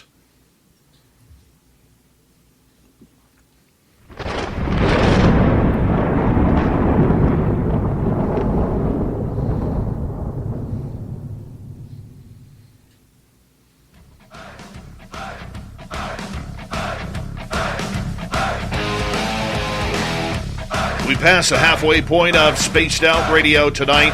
My name is Dave Scott. Thank you so much for taking the time to join us. We really do appreciate earning your listening ears. I want to say hello and thank you to everybody who is coming on into our chat room. We really appreciate it, and everybody listening in. Remember, you can find all of our archives for free by going to youtube.com/Spaced Out Radio. Just do me the favor, hit that subscribe button. Our website, spacedoutradio.com. We have a plethora of features for you. Rock out to Bumblefoot, read Shirky Poo's Newswire. Check out our swag as well. Follow us on Twitter at Spaced Out Radio, Instagram at Spaced Out Radio Show, and now on TikTok at Spaced Out Radio. We have a great panel for our UFO 2021 Year in Review. Joining us from UFO Garage, Little Benny Jenkins. We have Jason Gilmet, podcaster from TikTok, Dan Warren, Michael Huntington, blogger and vlogger, and researcher and author Nicole Sakic. And we have the great team here for everyone hanging on out. And our next subject du jour literally gets back into the political scene of everything, because it was huge news that we had broken yesterday about Senator Harry Reid passing away, and the legendary status that he had in the UFO community, which unfortunately a lot of the mainstream media are not talking about. They're talking about his legacy as a politician and within the Democratic Party. But for us in ufology, this is a big, big story, because he was an idol and a mentor to people like Luis Elizondo and Chris Mellon and George Knapp as well. And Dan, I want to start with you on this one. Just your thoughts on the legacy of UFOs regarding the late Senator Harry Reid. So I made a video tribute to him, and it started off by, I feel like everybody's going to take the, I miss the old guy. He contributed so much, but people forget how much of a badass he was throughout his entire life. A BuzzFeed put an article out in 2013, I believe, that said Harry Reid can kick your ass. Like, that was the name of it. And they go through and list 7 things. Like, this is why Harry Reid is so awesome. And he came from nothing. He came from absolute poverty in the middle of nowhere. He fought his way to where he got. He punched his future father-in-law in the face when he told him that he couldn't marry his daughter. He just did all these crazy, phenomenal things. A scene in Casino is based on an interaction that he had as the gaming commissioner of Nevada. So it's just so much that he's done in his life that was awesome. So I had to make sure I made a video about it, celebrating the accomplishments that he made throughout his life. And then we get to the UFO stuff, which is when everybody their mouths start to water. And his legacy, and once again, I'm going to mention Daniel Inouye and Ted Stevens, were the genesis of the modern UFO government investigation. And in my opinion, I could be wrong. There's probably programs that are out there that none of us are aware of. They could be hiding behind closed doors. But he has started the dominoes, in my opinion, and they've slowly started to fall. But now we've reached a tipping point to where 2017 came around. Guess who was in the 2017 New York Times article? Harry Reid. His picture was in it. Once you start getting people of that position to put their face, their name, and their career on the line in front of the public, it changes things. It gives the subject more credibility in the eyes of the public. Demi Lovato doing exactly the same thing in that New York Times article, not going to carry the same weight as former Majority Leader Harry Reid. So it changed things. And I'm glad. I hope that he was conscious enough to see what happened with the Gillibrand Amendment and it getting signed by Biden before he passed on. It's because that's what I think like I said, I think that the Gillibrand Amendment should be his legacy. Whatever comes from that should be directly tied back to Reid. And before we move on to this, I got to make sure that I give some credit to Demi Lovato, because she holds a particular fondness in my heart, because her song, Gonna Give Your Heart a Break, came out at the same time I was potty training my kid. So it transitions to got to take a potty break so effortlessly. So it definitely made a difference in my life. Has she influenced my UFO outlook? No. I feel like she's in a bubble and isn't going to contribute to my body of knowledge in particular. But I do have to give her a big thank you. If she ever hears this, thank you, Demi. Dan, you are the most polite person ever. Ever. I want some of that. That's stuck in my head now. I want some of that. Jason Guillemette, Harry Reid passing away, the legacy of his work with UFOs. Well, as a Canadian, I don't know much about the history of Harry Reid, but the work that he's done, I mean, I've only been really aware of him since 2017. But the work that he's done in ufology and pushing this, especially when there was so much pushback from his colleagues and the people that he worked with, and just trying to get, anything going in politics is really hard. So the fact that he stuck to his guns and got this far, and again, to the same thing as Lou, if somebody's going to be doing something like that, you're going to be getting some pressure from a lot of people, and yet he stuck to his guns all the way till his deathbed. And that goes to, I think in the States, here's the thing, is that you got the right hand not knowing what the left hand's doing, and I think there's a lot of people in the military that know what's going on, but the political realm doesn't know what's going on.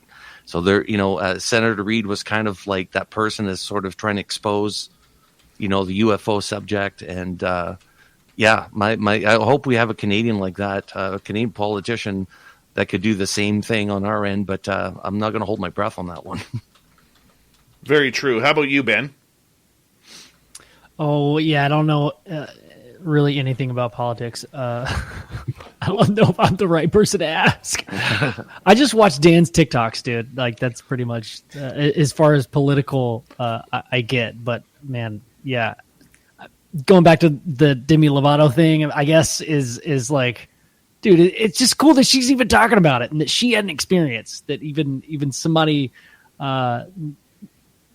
this is happening to everyone. Maybe not every single person, but at least maybe somebody who this phenomenon is happening to, even a superstar like Demi Lovato. I don't know. That's kind of cool. All right. In all fairness, I was going to say that, like if you're on a show or a documentary, anything like that, usually the producers or the director has a certain view of what he wants or what she wants in the movie. And I find like the editing and all that, even of the show, could be,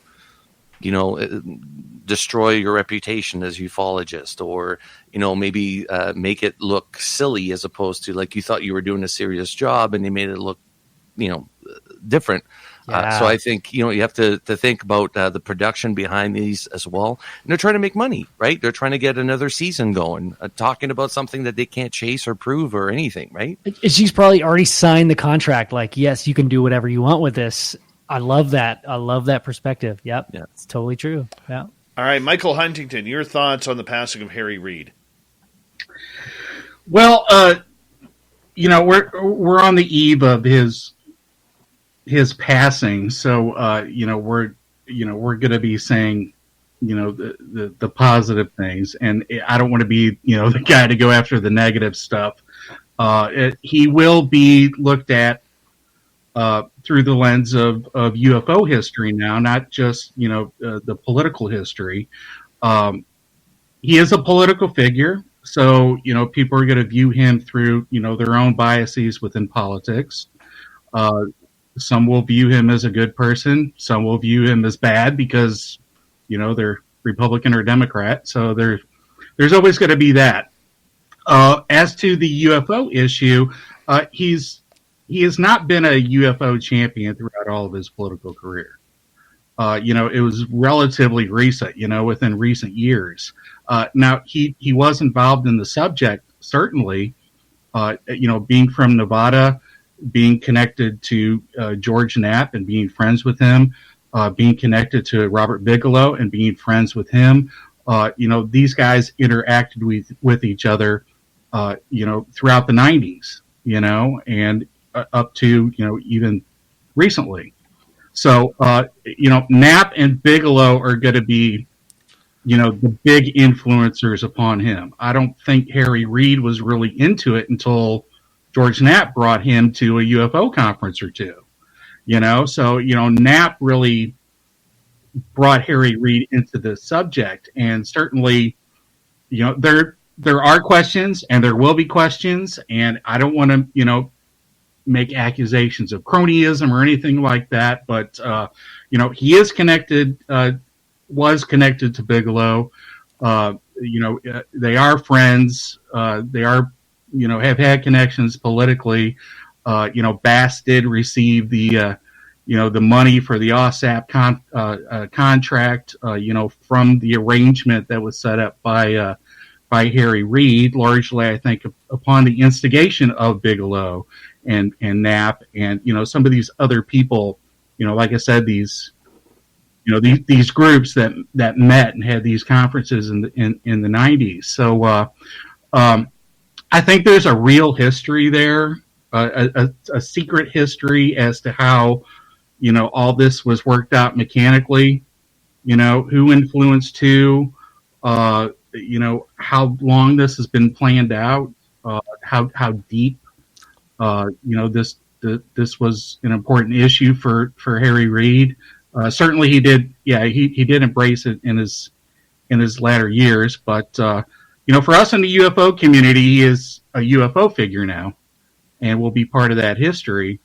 I don't think that has really, stretched out into, the mainstream yet, as far as, being part of his byline. So history will tell the story, with Harry Reid with regards to UFOs, I think.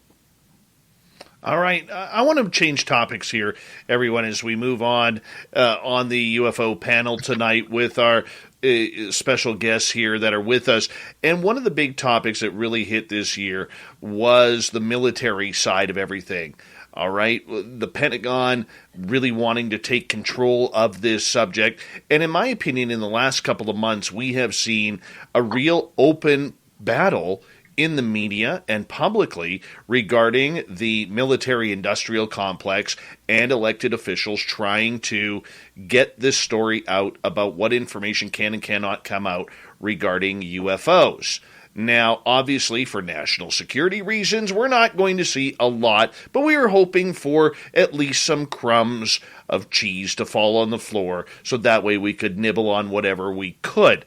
Now, we're seeing, after Susan Go made a comment today regarding the idea that the AOI MSG is a go, they're going to go ahead with it, they're going to run their plan in accordance with any new law that comes out, but don't really expect anything with the AOI MSG. They don't want anything to go public. Did the military-industrial complex win this battle, Nicole?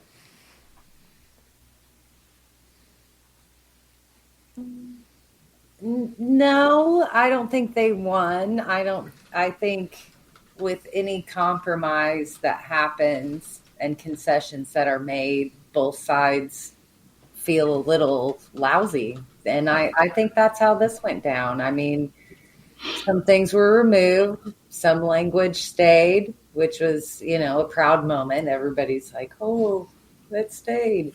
But it's overall, it's a win. I mean, how can we not count this as a win? So I think at the last minute, they tried to slide in, the Pentagon tried to slide in and, just batten down the hatches. But I think that was like a death croak, their fingers being pried off, the locks or something. Like, it's time to give it up. We're in new territory now, strange waters. Very true, very true. But Nicole, kind of going on with that aspect, I mean, to me, and maybe this is just the way I viewed it, and please, anybody on the panel, if you want to jump on it, please do. But the way I viewed it was the fact that the AOI MSG, which is going to be the new UFO group, isn't wanting to release anything. They don't want any more videos going public. They want to keep this as a military operation, which means that the public really isn't going to see anything. And it's almost like, in my opinion, kicking ufology back 5-10 years. That's the way I'm seeing it. Jason, I see you nodding your head. Mm-hmm. Well, I totally agree. Nothing's changed. Right? They've been operating like this since as far back as we know. Nothing's changed, keeping everything secret. And the thing is, I find it funny when they're like, oh, it's a national security problem. No, it's not. It's a global problem. It's globally. It's not just the United States. It's not the only country in the world experiencing, abductions or sightings. It's a global problem. But yeah, as far as the military complex goes, I'm not surprised. They've been doing this since as far back as we know. Even other countries such as Brazil will have a UFO experience or some sort of sighting, and within a day, the United States show up. And yet they claim we know nothing. We don't know anything about the phenomenon. We chase it worldwide, but we don't know anything about it. To me, it's the same thing. And we got to stop with the acronyms of all these new UFO programs. Like, it's just got to stop. I can't keep up with them. MSG is delicious, man. MSG is delicious. I don't care what ufologists say. I wanted my food. But yeah, that's just my thought on it. I think that nothing will change if that's the route that they're going to take and not keep the public informed. Just keep more secrecy going. And I think that's wrong. I think it's time for a change. So I think that what they were doing is they are trying to establish a territory for them to perform their own investigation, because the scope that was called out in the AOI MSG was very restrictive, much less than what's in the Gillibrand Amendment. They're only looking and interested in areas that they designate as special use areas, which is over military complexes and other assets, I'm sure. And they're also only looking at aerial phenomenon as far as the verbiage goes. So I think what they did is they said, hey, look, that Gillibrand Amendment is coming out. We said we were going to do something about it back on June 25th when the Catherine Hicks memo came out. Let's just go ahead and set something else up right now, claim our territory, And then any reports that our military men and women have over our special use areas that are in our skies that we control, we get first take at it, and we get to screen what is then handed off to the Congressional Oversight Office that is going to come out of the Gillibrand Amendment. That's what I think they're doing. They're going to want to look at the information first, decide if it's theirs, and keep to be able to suppress that information so that it is. We don't want to get our sensitive assets that our prototypes out in the world prematurely. So that's what they're wanting to do. Keep it close to the chest, search through it, then let the other group take a look at it. If they say, okay, well, we can't.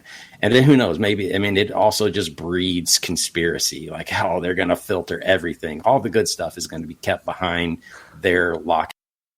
Imagine an online community where science meets social. Analyte Guru from Thermo Fisher Scientific is a forum where you can talk with your colleagues worldwide. Ask questions, swap suggestions, and compare notes. You'll get insights into equipment and techniques, and maybe even answer a riddle or two. You can also sign up for informative webinars. Join the conversation today at analyteguru.com. Unlike other automakers, we at Ford don't think you should need a 20-minute tutorial to open your glove box. So we made our technology easy to use by making our vehicles available with Blue Cruise hands-free driving, Sync 4, and the Ford Pass app. And the best part? They just work. Built for America. Built Ford proud. Optional features listed. Key because they're the military, so we'll never get anything out of the special use area. So I think it's a territory grab is the way that I was looking at it.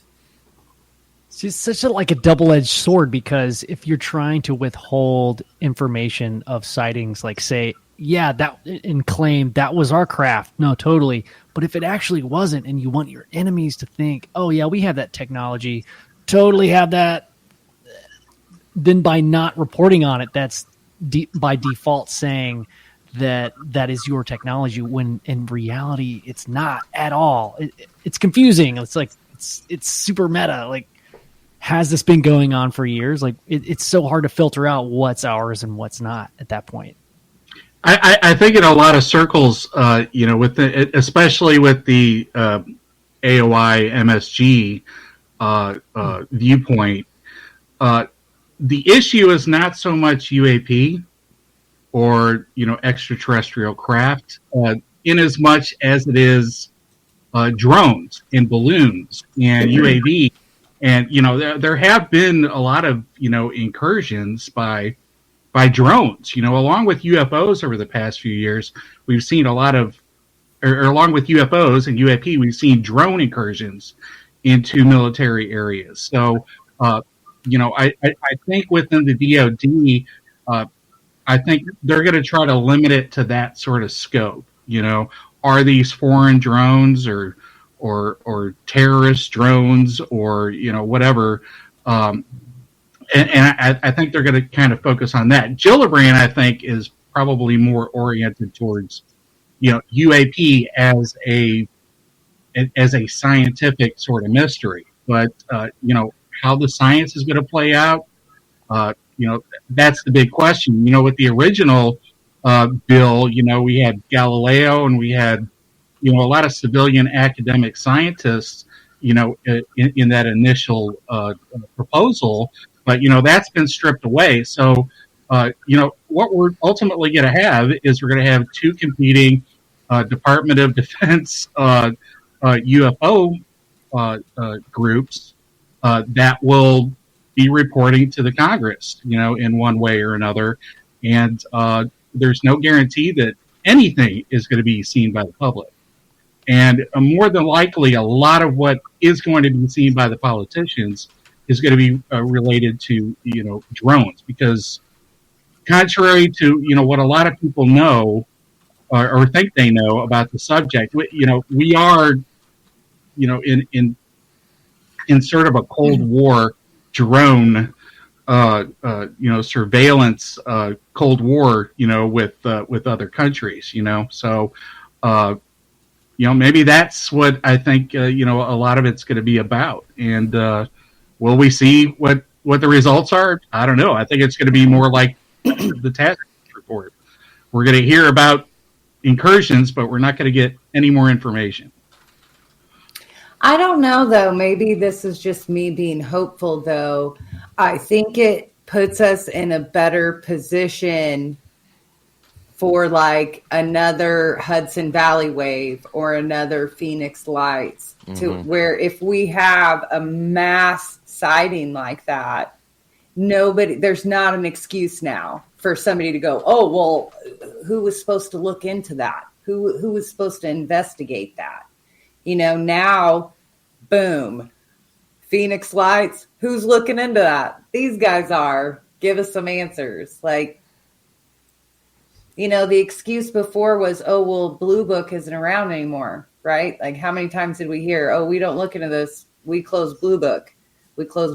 So I don't know. I'm hopeful, though, with that. I do think they'll keep their last 25 years of research, like you were saying, like whatever they've been developing, whatever they're testing now, whatever the next wave, that's obvious. They want to keep that under wraps. They're going to protect their airspace. They're going to want to investigate. But when there is another wave over Illinois, or when Missouri finally makes the news with their Skinwalker Ranch, send in the AOI MSG force. Like, I don't know what's going to be on the back of their jacket when they show up to interview witnesses. They cannot wear the black suit and the tie. Nope. That no eyebrows. Yeah. No eyebrows. Very true. No suit and ties, guys. Yeah. No, they're going to show up dressed as Dave. With little the plaid, glasses, some nice hair. Well, Ben, I've heard you're seeing some stuff, man. Hey, a nice polo. I don't know, like wear something with a collar. Just khaki pants are coming back. Black. Khaki pants are coming back. The Dockers are going to make a killing off the AOI MSG. Yeah. Everyone, I'm going to get you to hold on right there. We're through 2 hours already of our UFO year in review here with Michael Huntington, Little Benny Jenkins, Nicole Sackich, Jason Gilmet, and Dan Warren. What a great panel tonight for all of you and for me as a host to take in this amazing subject, because we all love ufology. That's why we're here, and we'll learn more with the final half hour with these guys right after this.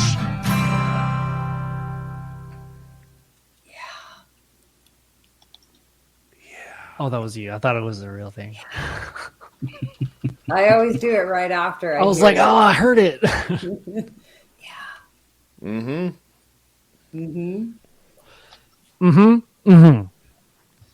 Mm-hmm. Mm-hmm. Mm-hmm. Hey, Dave, who's taking the dogs out, dude? Nobody. You don't let you let the I let them sleep already? upstairs now, and then after the show I take them out. What does Doug say right now? Well, Doug is upstairs sleeping. The cold weather really beats them up. They're older, right? Yeah. Yeah. Just, my Nibbler, my pug is she turns 12. She turned 12 this year. She's got bad hips, and we started putting diapers on her, and it's sad, but it's also very cute. Are they puggies? Nibbler. Oh my God! Yeah, they such a great marketing opportunity. Yeah. Does Nibbler leave you dark matter waste in those diapers? I've never picked up one poop. It's so heavy, like it falls through space time. Yeah, it powers those TTSA spaceships, right? That's why I see spaceships all the time, because they're picking up this antimatter, man. That's exactly what it is. I saw a poll a few years ago as to like paranormal researchers, Bigfooters, UFO people, what kind of dog breed they have. And pugs was like by far across the board, all three of those groups. No. People, I mean, it was like, 38% compared to, just other breeds, just one or two, one digit. sort That of. is fascinating. I don't. Yeah, it is. It's interesting. I don't know what it means. What, dude? Yeah, pugs are really popular amongst paranormal people. I think there should be more pugs. I think you'll probably get more viewers and such if you. You know a funny story of my area, because I got a lot of wild animals near my area, and the funny part about it is every summer between like June and November, all you see is signs on every pole and push pin board of missing cat, missing cat, missing cat. And all I'm thinking is, you stupid morons, for putting your cats outside in the middle of nowhere where there's cougars, foxes, coyotes, badgers. Bigfoot. Yeah, maybe bears, and you're wondering where little Fluffy went. Your little Fluffy, it didn't run away. I hate to tell you, it's because you were an idiot. You left the cat outside, and now the cat is in the stomach of a wild animal. That's what's happening. You're feeding the wildlife at that point. Yeah, absolutely. And every year you get these people crying. My child is heartbroken because little Stewie hasn't returned after 2 months. And I'm like, you idiot! Like, what do you expect? What do you expect? A new cat every few months, right? Oh my goodness! Oh man, it's crazy, crazy. That's right, alien critter. Fluffy was breakfast and dinner. Totally. Dad's like, what the hell am I walking into? I'm a dog guy. Me too. I'm a real dog guy. I got a toy dog. It's a little Boston, little Boston Terrier, but those are so cute. No brushing, no maintenance, low maintenance dog. My buddy who comes into the chat room, little Marky Spender, he has a little Boston Terrier, him and his wife, and that little dog literally recognizes my voice and loves my voice. So every time Mark is in the chat room, I usually, if you hear me say, "Hi, Baxter," that's because I'm talking to the dog. The dog is actually watching me, waiting for me to acknowledge the dog on YouTube. It's hilarious. And I'm sure he's tilting his head to the side every time he hears your voice. That's what mine does. Well, he's actually, according to Mark, when he hears my voice, because when I go over there, I play fetch with him. So he actually will go get his ball and bring it to the TV to see if I will throw the ball for him through the TV. You got to work on your telekinesis, man. Look at that rascal. Look at that little guy. Aw, it's Nibbler. He's like, why are you waking me up? Yeah, she's like, this is bullshit. Oh, sorry, Dave. Were we live? No. Sorry. Now you can swear. Okay. Yeah, she's very mad that I woke her up. She's a cutie. Cute. Very Who cute. lets their cats outside? My cat was 19 years old and was only outside 3 times her whole life. Like, that's how you keep them. Oh, yeah. By the way, we only got about 30 seconds left. Is there any subject that we haven't touched yet that any of you want to touch on? I mean, we could talk about all the politicians and officials that have spoken openly about the subject on major news media. The cathedral event. Yeah. Ooh, that's a good one. Big Phone Home, Gary Nolan. Galileo. Yeah, I was thinking Galileo next. All right. What was the thing that showed up in the desert? What was that thing? The called? monolith? No. Monoliths. Okay, guys, here we go. Art, yeah. Yeah. Would you like to connect with us? Head to spacedoutradio.com for all your latest show info. Now, back to Dave Scott and SOR. Here we go with the third and final hour of Spaced Out Radio tonight. My name is Dave Scott. Thank you so much for taking the time to join us. We really do appreciate earning your listening ears wherever you are on this beautiful planet we call Earth. Hello to everyone listening in on our terrestrial affiliates around North America, digitally on TalkStream Live, Revolution Radio, and KPNL. All of our archives are free. Go to youtube.com/Spaced Out Radio. Just do old Davey the favor. Hit that subscribe button. The Desert Clam has set the password for tonight in the SOR Space Travelers Club. Maca Collation.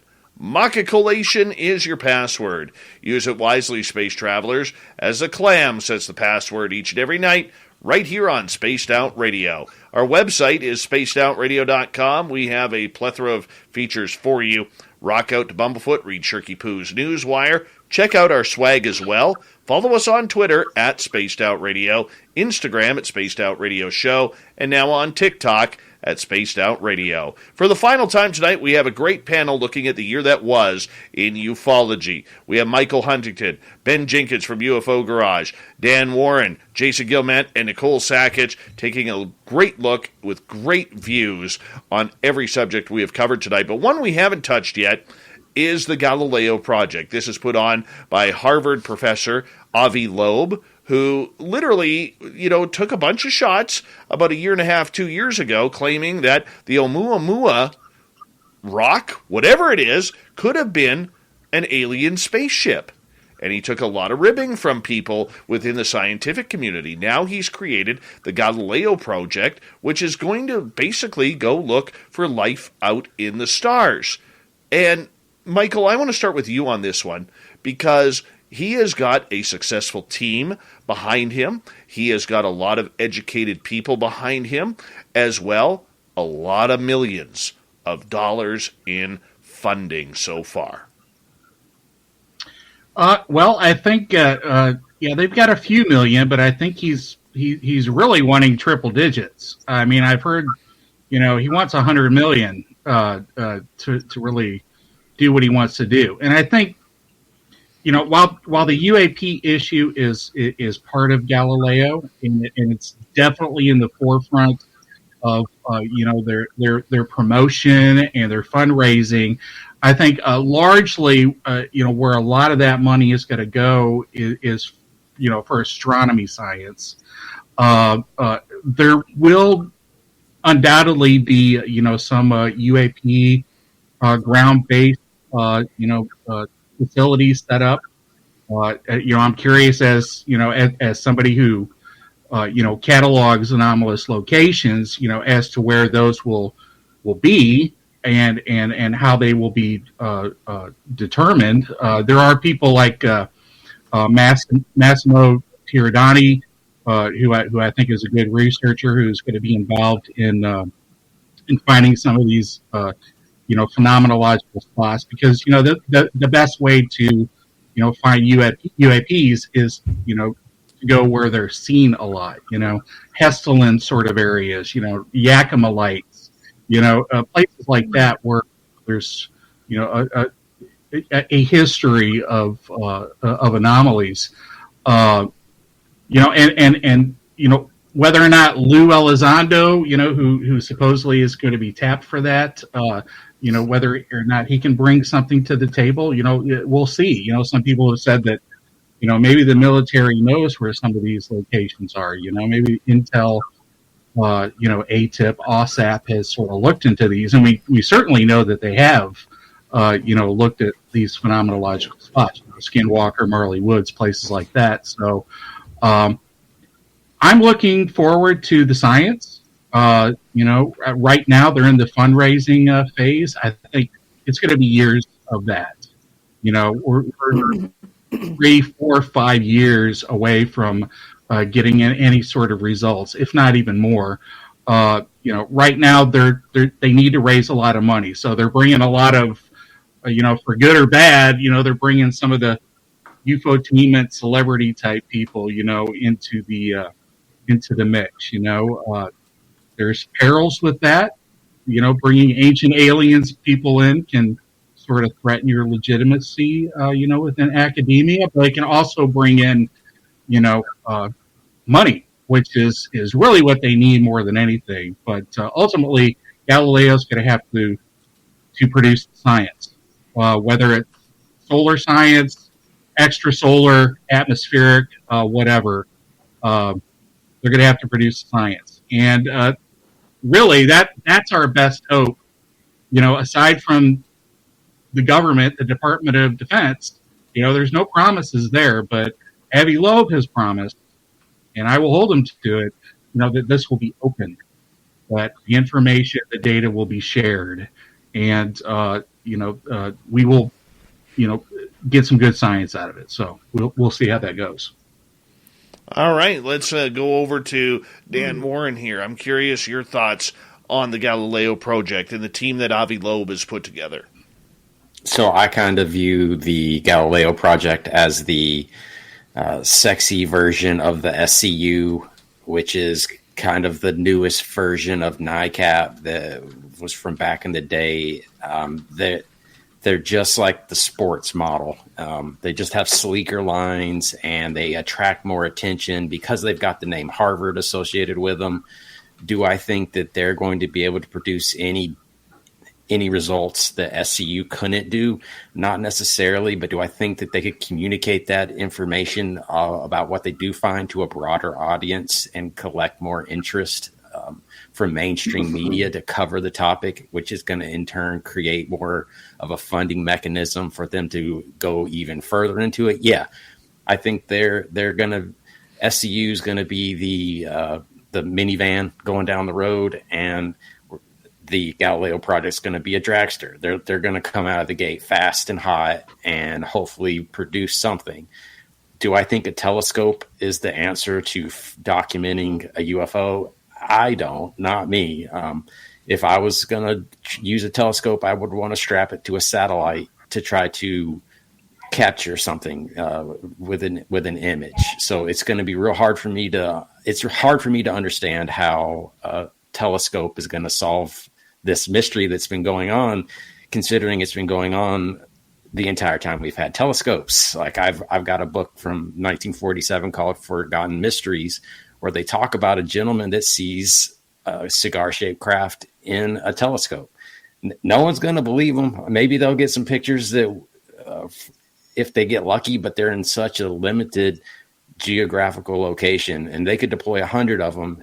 They're not deploying them over the ocean. I mean, there's a lot of USO activity around the world that we don't catch a whiff of because we are not anywhere near the middle of the Pacific Ocean where maybe some of this stuff is occurring. So do I think that I think they're going to give it the old college try? Do I think they're going to produce an image? I'm not putting anything on that. I'm not betting on that horse at all. But do I think that they bring the right approach to the topic? Do I think they bring a level of professionalism that's much needed for this topic? Absolutely. Do I think that the funding is going to be improved for looking into this topic? Absolutely. So and they also got Eric Weinstein to sign on here recently. So he's another spokesman that's going to be able to reach a broad audience because that's what he does. He's a communicator. So he's going to be able to help out with getting this into the mainstream media. And that's the tipping point that I'm looking forward to seeing, is when, like Ross Coulthart has said, Imagine an online community where science meets social. Analyte Guru from Thermo Fisher Scientific is a forum where you can talk with your colleagues worldwide. Ask questions, swap suggestions, and compare notes. You'll get insights into equipment and techniques, and maybe even answer a riddle or two. You can also sign up for informative webinars. Join the conversation today at analyteguru.com. Imagine an online community where science meets social. Analyte Guru from Thermo Fisher Scientific is a forum where you can talk with your colleagues worldwide. Ask questions, swap suggestions, and compare notes. You'll get insights into equipment and techniques, and maybe even answer a riddle or two. You can also sign up for informative webinars. Join the conversation today at analyteguru.com. Media has had the wool pulled over their eyes. They've been fooled. They've been asleep at the wheel. At some point, they're going to wake up. And these shows like we're on right now are going to take on an entirely different meaning. An entirely different scenario is going to play out in front of us. And we're going to all be witness to it. So That's what I think the Galileo project can do, is bring the right kind of publicity to it. Not the Demi Lovato publicity, but the right kind of publicity. Very true, Nicole.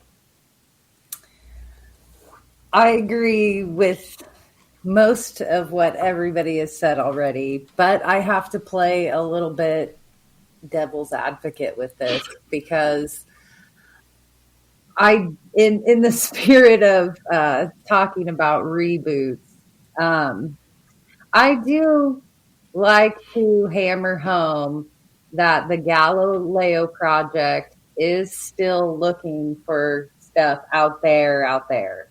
You know, they're interested in extraterrestrial life, just like the SETI project is. I think they're bringing a bigger arsenal to the table than like the SETI project back in the day, but I don't think that they're as ufology friendly as we want them to be. So I think we need to take it with a grain of salt. Like, I think this is a moment for a big cash grab for them, and they're going to run that football all the way to Scrooge McDuck's money vault. And I think let's face it, our community has kind of proven itself over the last few years that we are a force that can motivate and throw our voice behind a project and call attention to it. And I think that's kind of, my little pessimistic view that's what's going on right now with Galileo. They're kind of using us to further what they want to do. And we're excited for them. Yeah, sure, we'll help them. But what did SETI ever produce? We had the wow moment, and then they pulled that out from under us. But I think it's going to be like that. I mean, how many Oumuamuas are out there? That's what they want to find out. So, okay. How many Oumuamuas are shooting across the equator right now? True. I want to change topics here, because one of the hot button topics, for me at least, Jason Gilmet, was the fact that NASA's Bill Nelson actually came out saying that he believes UAP are a real phenomena, not of this world. He's talked to many Navy fighter pilots regarding the sightings. He says he's seen a lot of the videos that have happening, and we got to pay attention. And then he dropped the bomb on saying extraterrestrial life is out there. And all I'm doing is pulling out my hair as a journalist, and I got beautiful hair, as you all know, thinking, gorgeous. You moron, why don't you tell us what NASA knows? Why aren't you looking in your own closet and under your own bed to tell us what you guys know? You're the keepers of space. You've been the keepers of space for the last 50 plus years, and you're telling us about Navy pilots? I was outraged, and I wanted to shake the man, but I might break him because he's frail. Jason, what is your thoughts on Bill Nelson from NASA? Well, I think they know a lot more than they're letting on, or at least some people know a lot more than what they're letting on. There's no way you can have a space program like that for that many years and not know of, the global problem that we have with unidentified crafts. But it's good to have that out. Even there was a recent article saying about they hired theologians or something like that to figure out. Yeah, you saw that too, Nicole. About how would humanity handle us being told that aliens are real, right? And that was NASA that hired these guys. So that's interesting. I mean, I'd be darn surprised if NASA was, their hands were clean on this one. I doubt it. But having people of that situation, or that position, to be able to come out and say, hey, I think that this is what, and in all honesty, let's just face it, when you see a craft like that in person, I have when I was a kid, there's no way that thing's human. The first thing I thought when I looked at it was, that's not human. and it's not human made. It doesn't fly. Nothing computes. At the age of 40, I still haven't found anything that flies like that. So, there's no way that a space program that big, that well funded, doesn't know anything about what's going on. Even you were talking about technology. Technologies are going to be a big issue in discovering more on this topic. Even talking to Kevin Day from the Nimitz, or he was on the Princeton, I believe. I asked him, like, what made you spot these things in the middle of the ocean? And he said, well, it's just new technology. They added new radar equipment into the boat. We were able to detect them. Okay, so you're able to detect them on the first week that you get this equipment, but how long have they been out there, right? They're under the water, they're in the air, they're in space. How long have they been out there? Just our technology is now starting to keep up, or starting to be able to reveal more and more on this topic, and I think NASA's been way too quiet. So it's good to hear somebody come out and say, hey, this is what I think is going on. Little Benny Jenkins, your thoughts on NASA not even looking under their own, footstools to find the aliens and the UFOs? I don't. They should look under their dang chairs. They're everywhere. Totally. Man. Check their armpits. They got aliens in there, man. Their deodorant is alien deodorant. I mean, when we talk about these programs, even NASA, like, where is this money going?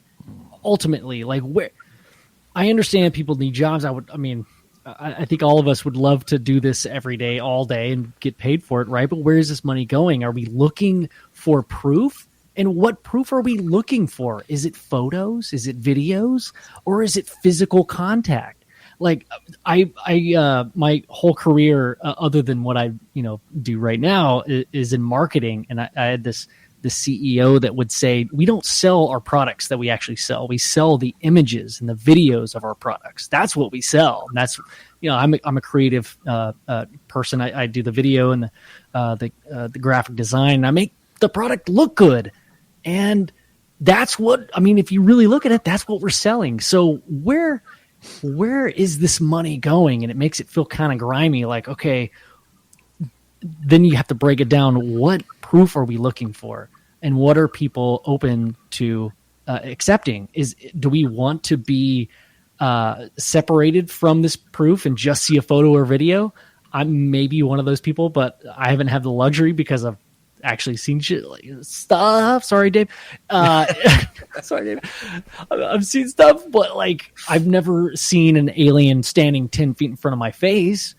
I don't know if the public's ready for that. So I guess what I'm saying in that convoluted way is, what proof are we paying for? What proof do we really want? Is it physical proof or video and all this stuff? Like, come on, man. The money's going somewhere. Like, Absolutely. Let's put it toward... Yeah. We got 5 minutes, guys. 5 minutes left.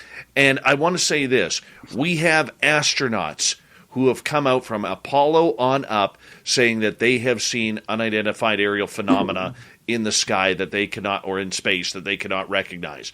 We have, if you take her word for it, somebody like Donna Hare, who came out saying that she actually watched and participated in the scrubbing of photos of UAP during her time at NASA. We have cosmonauts and astronauts on the International Space Station who have filmed, boomerang craft as recently as within the last couple of years here from the ISS. We've had live feeds of the ISS cut when strange anomalous objects come close. Michael Huntington, your thoughts? Well, it gets to the question of, what is sufficient evidence and who are we presenting it to? For a lot of people, it's, there is already a sufficiency of evidence, and we're trying to, share this with the public and persuade the public. But, is that how, scientific revolutions occur? Is that how paradigms are shifted? Paradigms are shifted by presenting a programmatic, grouping of evidence, to whatever the establishment is, whatever the establishment academia is, the establishment science, the governing bodies. It's not trying to persuade everybody, throughout the world as if it was a like a political campaign. Ultimately, it's going to have to come down to what science is going to be necessary in order to change the paradigm. What is science going to be required to have? It's people like, the skeptics within academia. It's people that are critical of Avi Loeb. It's those people that you need to convince by producing good science. If you're already convincing somebody that already believes in it, then it's already a belief system. You don't need to convince anybody. But what we need is, we're trying to change the paradigm. We're trying to say this is the reality that we exist in. UAPs are a real thing, and we're trying to convince people like Neil deGrasse Tyson. Believe it or not, we're trying to convince people within the establishment. And the only way that's going to happen, it's not going to be through a TV show. It's not going to be through popular culture or 99% of the people on the planet agreeing upon it. It's going to be upon legitimate science being produced that will change the paradigm. And that's what we need. We need paradigm changing science. We need to get serious. Galileo needs to be serious.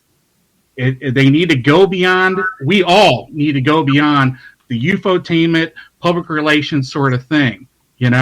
We need to produce serious science, not just see ufology as a cause, as a religious cause, in a lot of people's minds, that's my tip. Michael, thank you so much. Final word from you tonight, Dan, as I got 30 seconds for you. So, Bill Nelson hasn't been at NASA for a year. The money for NASA has been coming from the government that has been suppressing UFOs since the creation of NASA. So that's why there isn't a lot of information coming out of NASA right now, because Bill Nelson has come in kicking the door down, talking about this stuff like no one at NASA has ever talked about it before. And I wonder if there's that many people that are hating on Lou Elizondo in the Pentagon, how many people at NASA hate listening to Bill Nelson talk about extraterrestrial life. That is a very good point. Your final word tonight, Jason. No, I agree with everybody. My biggest fear is obviously the religions being created by that. If anybody hands you white, Nikes and gives you a cup of juice, just start running. It's just, that's my biggest fear is the religious aspect of things. Because, that's what we do. We convert things to religion instead of looking at the scientific facts. So I agree with Michael on that. I think you mentioned that earlier. So Ben, your final word. Tacos, ice creamses, y cervezas. I appreciate that. That actually means a lot, man. Vegas. Thanks for having me. Vegas 22, man. Vegas 22 SOR party. And Nicole Sackage, your final words of tonight. Other than I'll take 3 tacos. This was a big year for SOR. Your 7th birthday. That happened this year. Yeah. I'm trying to think some other, year-end reviews. Oh, I put out my first book this year. That was good. Yes, you We did. did have the return of a few conferences this year, which was nice. People got to go out and experience their families. Absolutely. Nicole Sackage, Jason Gilmet, Dan Warren, Michael Huntskin, Ben Jenkins, thank you so much for a great year in review. Coming up next, the fedora-wearing John Hudson and the Unbiased UFO Report. We'll be back for the final half hour next.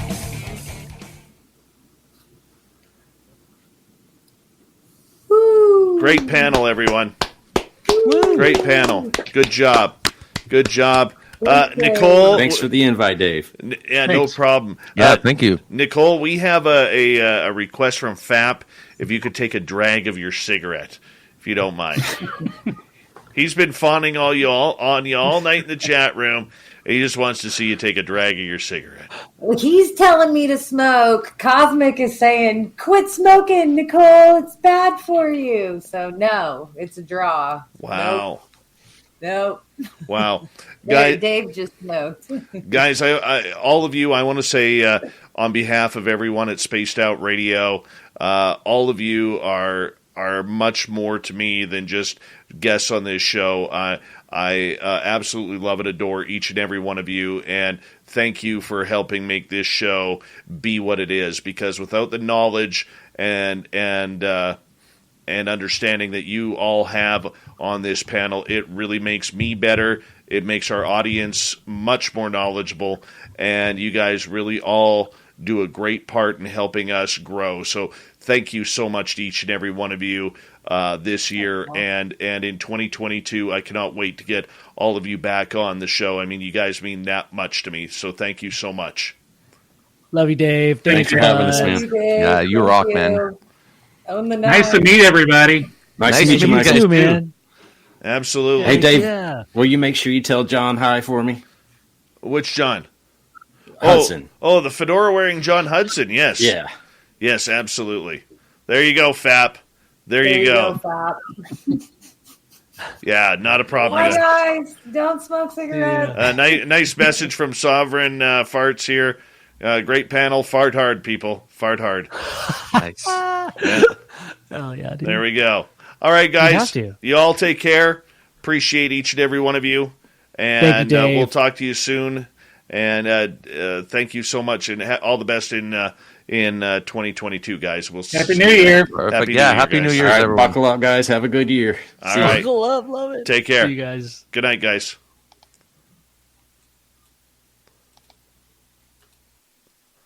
Thank you.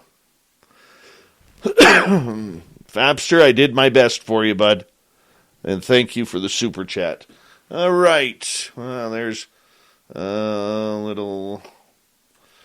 We'll just wait for the fedora-wearing John Hudson. There he is. The man in the dark. What's up, buddy? Do you mind turning your light up? That would be great. The gorgeous Rose Demarais. How are you? The stunning Melissa Nicole. Thank you for coming on in. And what a great panel tonight. Yeah, that was fun. Fantastic panel. And this is our resident Barry Gibb here on Spaced Out Radio. Oh, God.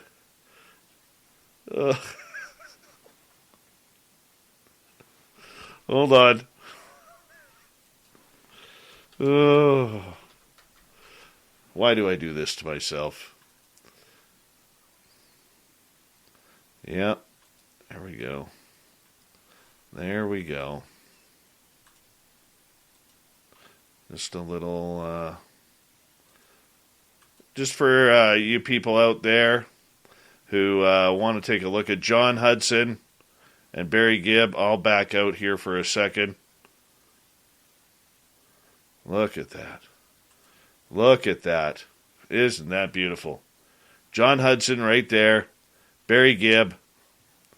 You know, I could only hope to have hair, or I should say, to still have hair quite that lovely. My hair was probably almost that nice at one point. I don't know if it was quite that nice.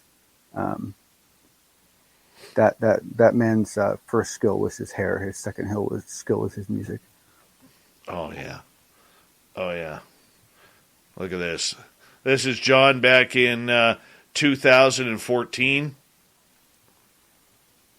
Yeah. Beautiful. Oh, yeah. This was after a weekend in Vegas. Beautiful. This was Rockin' in Vegas right there. That happened in 2017 at the announcement party of the TTSA that John attended.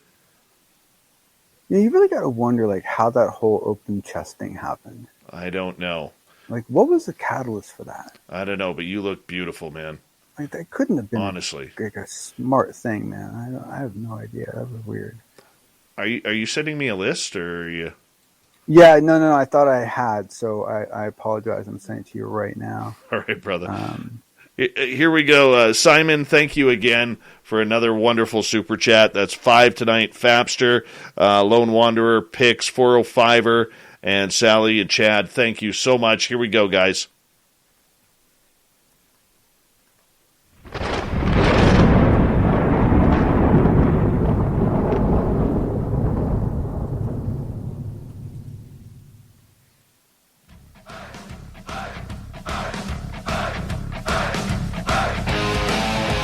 We rounded third. We're heading for home tonight on Spaced Out Radio. My name is Dave Scott. Thank you so much for taking the time to join us. We really do appreciate it. Want to remind you that if you missed portions of this show or others, check out our free archives by going to youtube.com/Spaced Out Radio. Do old Davey the favor, hit that subscribe button. Our website, spacedoutradio.com. We have a special feature for you there. Go check out some Bumblefoot. Rock out to them. Read Shirky Poo's Newswire. Check out our swag as well. Follow us on Twitter at Spaced Out Radio, Instagram at Spaced Out Radio Show, and now on TikTok at Spaced Out Radio. Let's bring in the fedora-wearing John Hudson and the unbiased UFO report.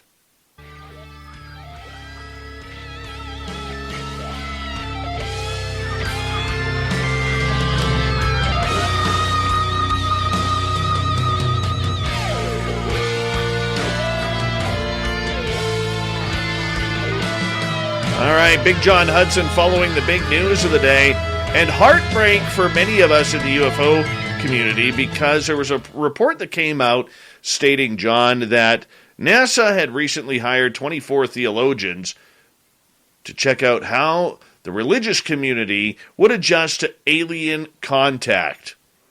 But now we're finding out that that report actually happened a long time ago. Fill us in. Feel every turn. Lean into every curve. Motion simulation brings gaming to life. 4 simulators in one, with a seat that switches between driving positions. From sport racing and off-roading to stock cars and formula cars. Used by World Championship racing drivers and esports teams, get the LC starting at $1,800 or the TL Series starting at $40,000. For a limited time, save 15% when you pre-order at motionsimulation.com. Prices exclude tax and shipping. Imagine an online community where science meets social. Analyte Guru from Thermo Fisher Scientific is a forum where you can talk with your colleagues worldwide. Ask questions, swap suggestions, and compare notes. You'll get insights into equipment and techniques, and maybe even answer a riddle or two. You can also sign up for informative webinars. Join the conversation today at analyteguru.com. Buddy.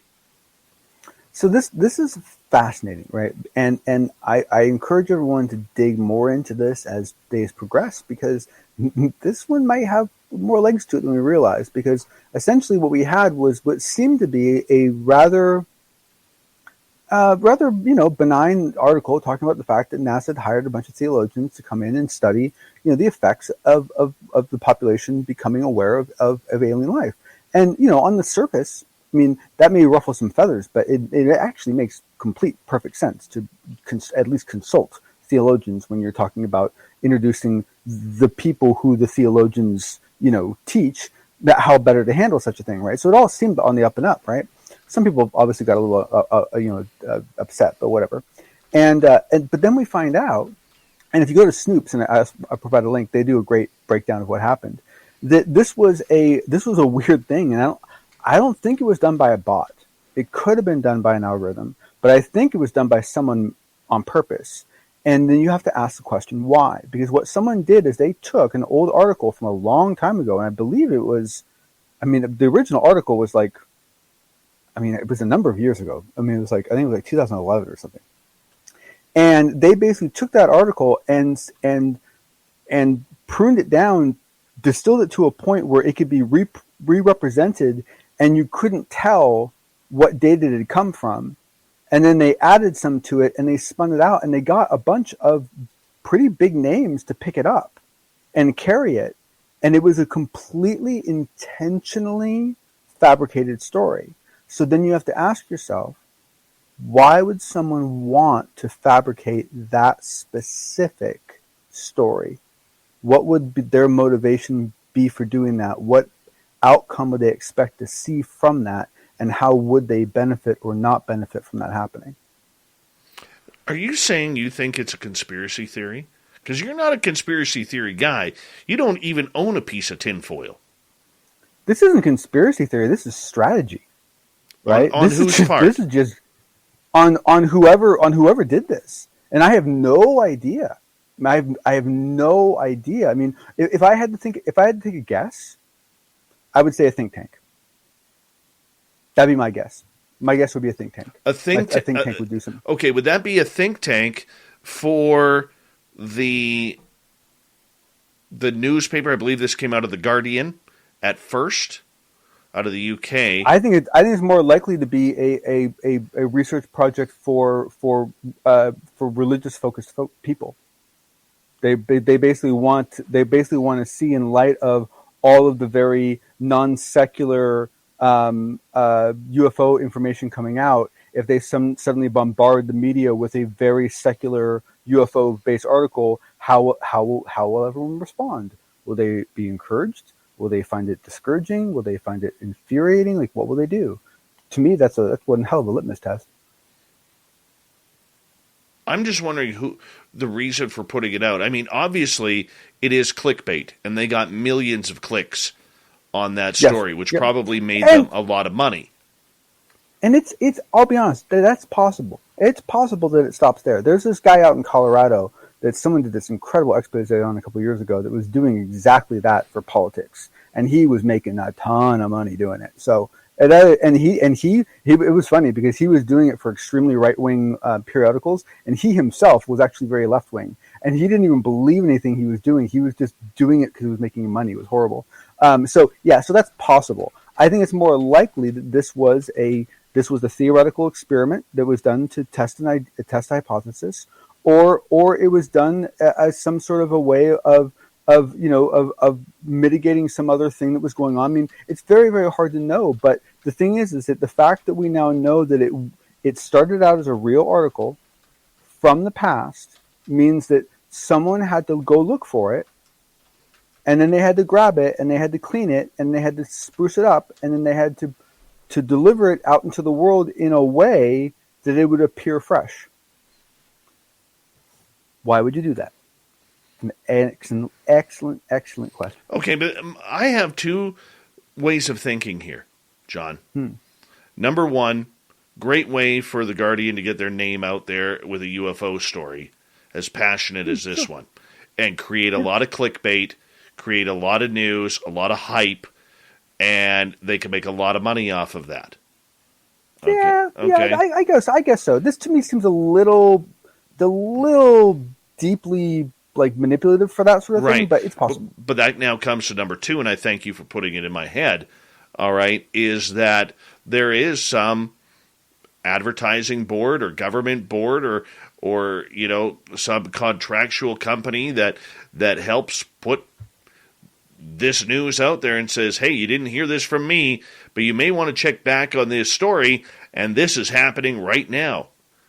I mean, it could even be a university research project. I mean, honestly, there could be a lot of explanations for it. But my point is, and I think we're both coming to the same conclusion, is that someone did this intentionally. Someone did this with a motivation in mind, with an outcome in mind, and it would be a good thing for all of us to know what those three things are. Wow. I don't think there will be anything that unfolds out of this, John, but I mean, that's a very interesting perspective that I didn't think about. Yeah, it tripped me out. That's why I said to you when we were talking earlier, like this suddenly just became a much bigger story. And the thing is that when I found this story, when I was talking to you about it, it was my understanding that the story went out and the story was just blatantly false. Then I find this great Snoops research where they researched the article and they found out it's not totally false. It was true. It was just true a really long time ago. And by the way, the project ended early because it wasn't very successful. Well, it'd be interesting if somebody asked Bill Nelson about it. That's for sure. The head of NASA. I mean, he's Mr. UFO guy now. So let's ask him about it. Let's see if anybody in the media, or anybody that even around us, wouldn't that be nice? Send a text to him. Or not a text, but an email to him. That's the way we do it. Let's send an email to him. All right, moving on here, John. As obviously there's a lot of people singing the praises in the UFO world after the passing of Harry Reid yesterday. Yes, and it's not that I want to necessarily belabor the point or anything. It's just that for those that by chance may not have already heard, we did lose Senator Reid, and we were all very sorry for his passing. We are all especially concerned and express our condolences to George Knapp, who considered him a close friend. And it's always harder to lose a friend than anyone else. And so, but there's a lot of very good content going on around about it. There's a lot of very good just stuff you can read, not only what Harry Reid did for this community, but all the stuff that Harry Reid did outside of this community. This man did a lot of really, really good things. And we did a great panel on this last night, which I encourage everyone to check, which I'll provide a link to. Thomas Fessler also did a great thing on it yesterday, and I'm sure a lot of other people have as well. And I encourage everyone to check that out. And it's just something we all have to kind of acknowledge and move on. How do you think this is going to affect the governmental side of the UFO community? Because he was such a main player. Do we see someone like Daniel Inouye from Hawaii now step up a little bit more? Because he was kind of in the shadows of Harry Reid.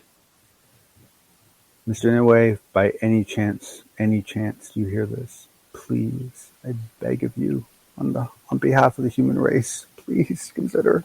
I would be pleased beyond. I couldn't even imagine. I can't even tell you how happy I would be to see that. I'm not expecting it. It would be nice. It would be really. And actually, it's possible. It's possible. Yeah, it's possible. But my guess is that there's a vacancy for a while. That he leaves. Basically, we don't ever see anyone fill his role again. There'll be someone else that fills a new type of role that will cover the same sort of thing that he used to do. But we'll probably never ever again see someone in a role that like he had. Senator Reid was unique. Well, it's not going to be Daniel Inouye unless he's doing it from heaven. Yeah, I was going to say, I wasn't sure he was still alive. Yeah, I questioned that. As soon as I said that, I was like, I don't think he's alive. So that's my bad. And I apologize for that. But, let's switch it up. Is it Marco Rubio? Is it Senator Gillibrand? And can any of this new crowd then look at this subject, John, as will they have the impact that a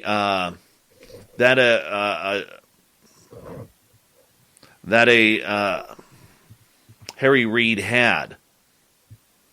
No, I don't think they can. I mean, well, I take that back. There are a couple senators who are currently active who, after they retire, could very easily start taking on that kind of role.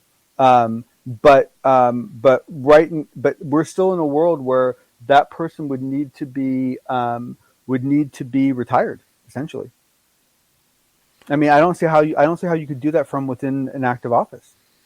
And let's move on, because I got a little bit of egg on my face after that comment there.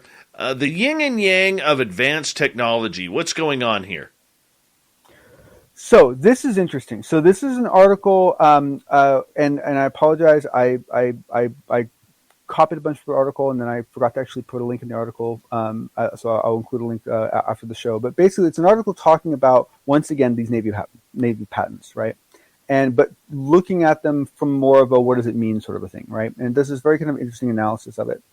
And but what was, to me, was very, very interesting was that it came at it and it showed these two very different dramatic viewpoints of what it means when we get completely new, unique technology, like the technology we are all hoping we're going to get from recovered craft, right? So this is very, very apropos for what we're talking about, right? And from one point of view, right, you have the opposite, the optimistic side, which is that according to Lockheed Martin, the estimates of their compact fusion reactor could produce a constant supply of 100 megawatts of power, enough to run an entire aircraft carrier or power 100,000 people in homes using only 25 pounds of deuterium a year. Not even a year, I think it's for quite some time. And the device could stick inside a nose of an F-16. So that's awesome, right? That's like huge win. That's what they could do for like rural places. People who live in the boondocks like you, Dave. Like you can get like consistent power and actually have running hot water and stuff, right? I do have hot water, just so you know. Oh, you do. Oh, nice. Yeah. So but the flip side of it is that then they talk about the fact that the compression fusion device can lead to a development of space-time modification weapons and can make a hydrogen bomb more like a firecracker. in comparison with extremely high levels of achievement with this invention. And so it's like, boom, you have the good, and here you have compact fusion. That's a good thing, right? I mean, that's sort of technology that we hope to learn soon. But here you have, from one side of a view, you have something that essentially could be a planet killer. And from another side of view, you have something that could be the end of fossil fuel dependence. Well, we're soon going to see. Will this be able to, I mean, this is the type of technology, John, when you talk about this, that, the public may not see for another 20 to 50 years. Yep. If at all. Yep. Depending on its success. Yep. Okay. Yeah, but the thing is that there's now enough movement going on between fusion that I think that's actually more likely to be a lot sooner than that. However, the thing that is very kind of interesting and very kind of I think it's very kind of pertinent to what we're talking about is here you have extremely fringe technology that is likely to be about to introduced into the U.S. and world markets, and it has as much potential for good as it does for bad. And this is what we're going to find with every single piece of recovered technology we find from the others. The fedora-wearing John Hudson, thank you for another wonderful, unbiased UFO report, and keep up the Barry Gibb look. We really do appreciate that, bud. Always a pleasure, sir. All right, let's get to Shirky Poo's news.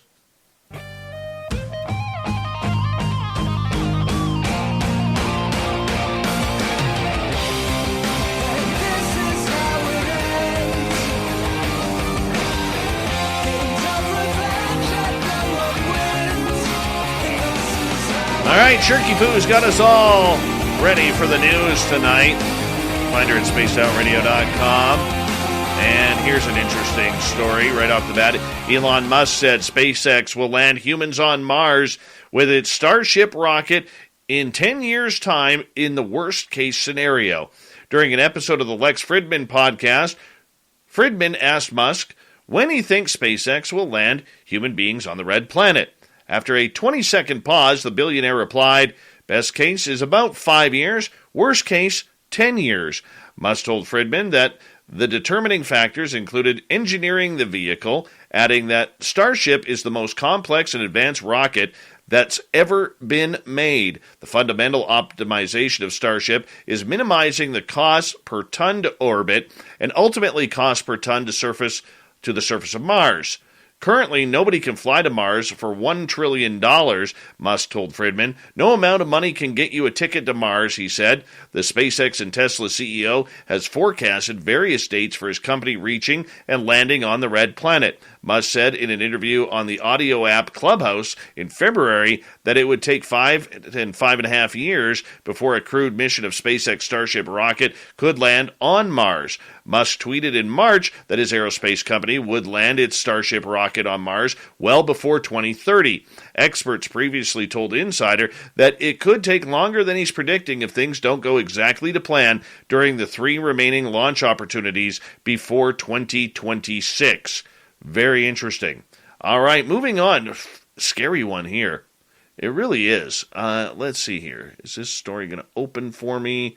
And no, it's not. Apparently, though, I'll read the headline on this.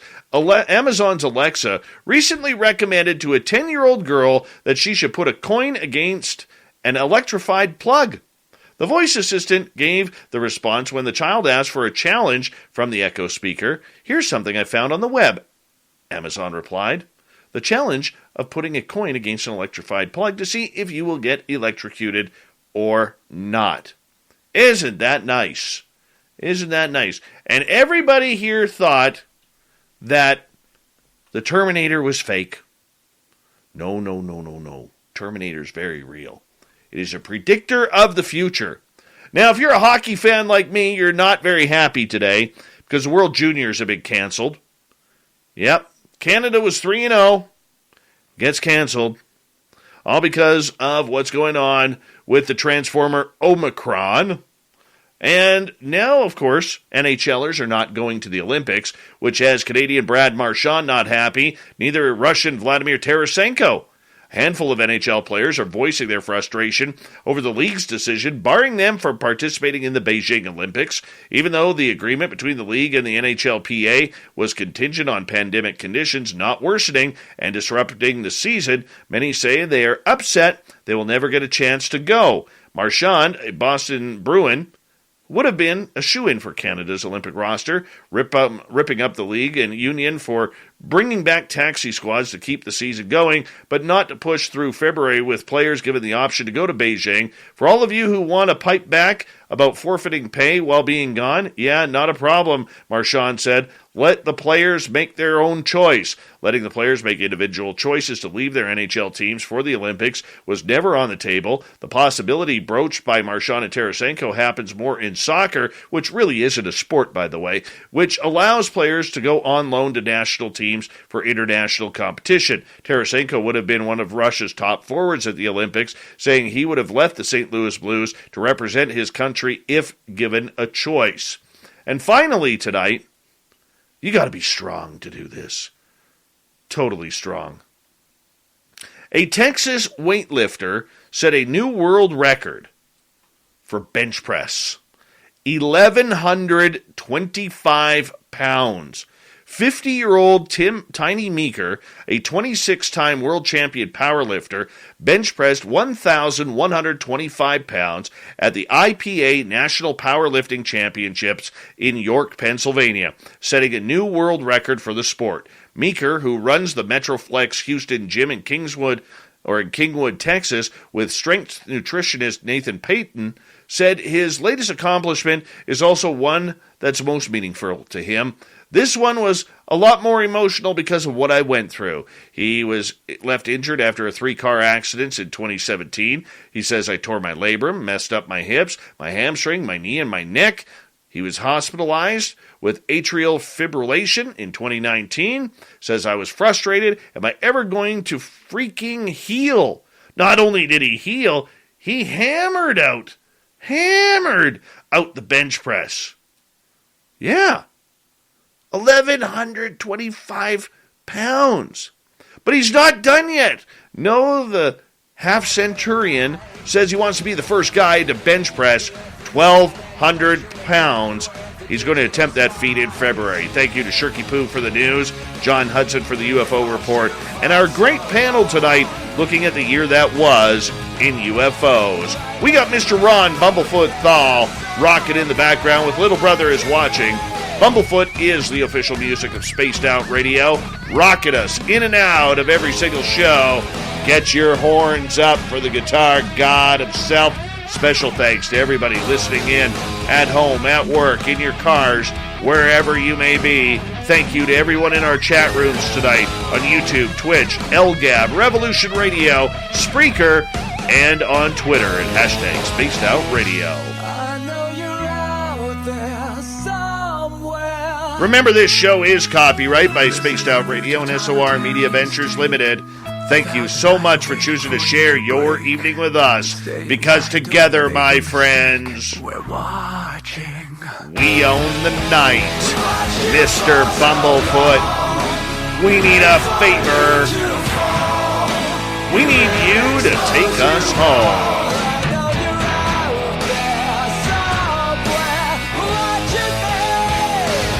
Yes, the Woo Train has docked for the night.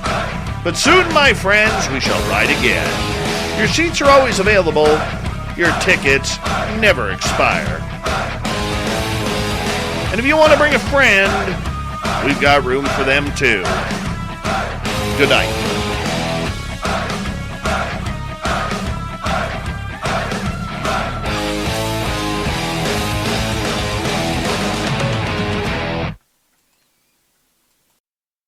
Imagine an online community where science meets social. Analyte Guru from Thermo Fisher Scientific is a forum where you can talk with your colleagues worldwide. Ask questions, swap suggestions, and compare notes. You'll get insights into equipment and techniques, and maybe even answer a riddle or two. You can also sign up for informative webinars. Join the conversation today at analyteguru.com.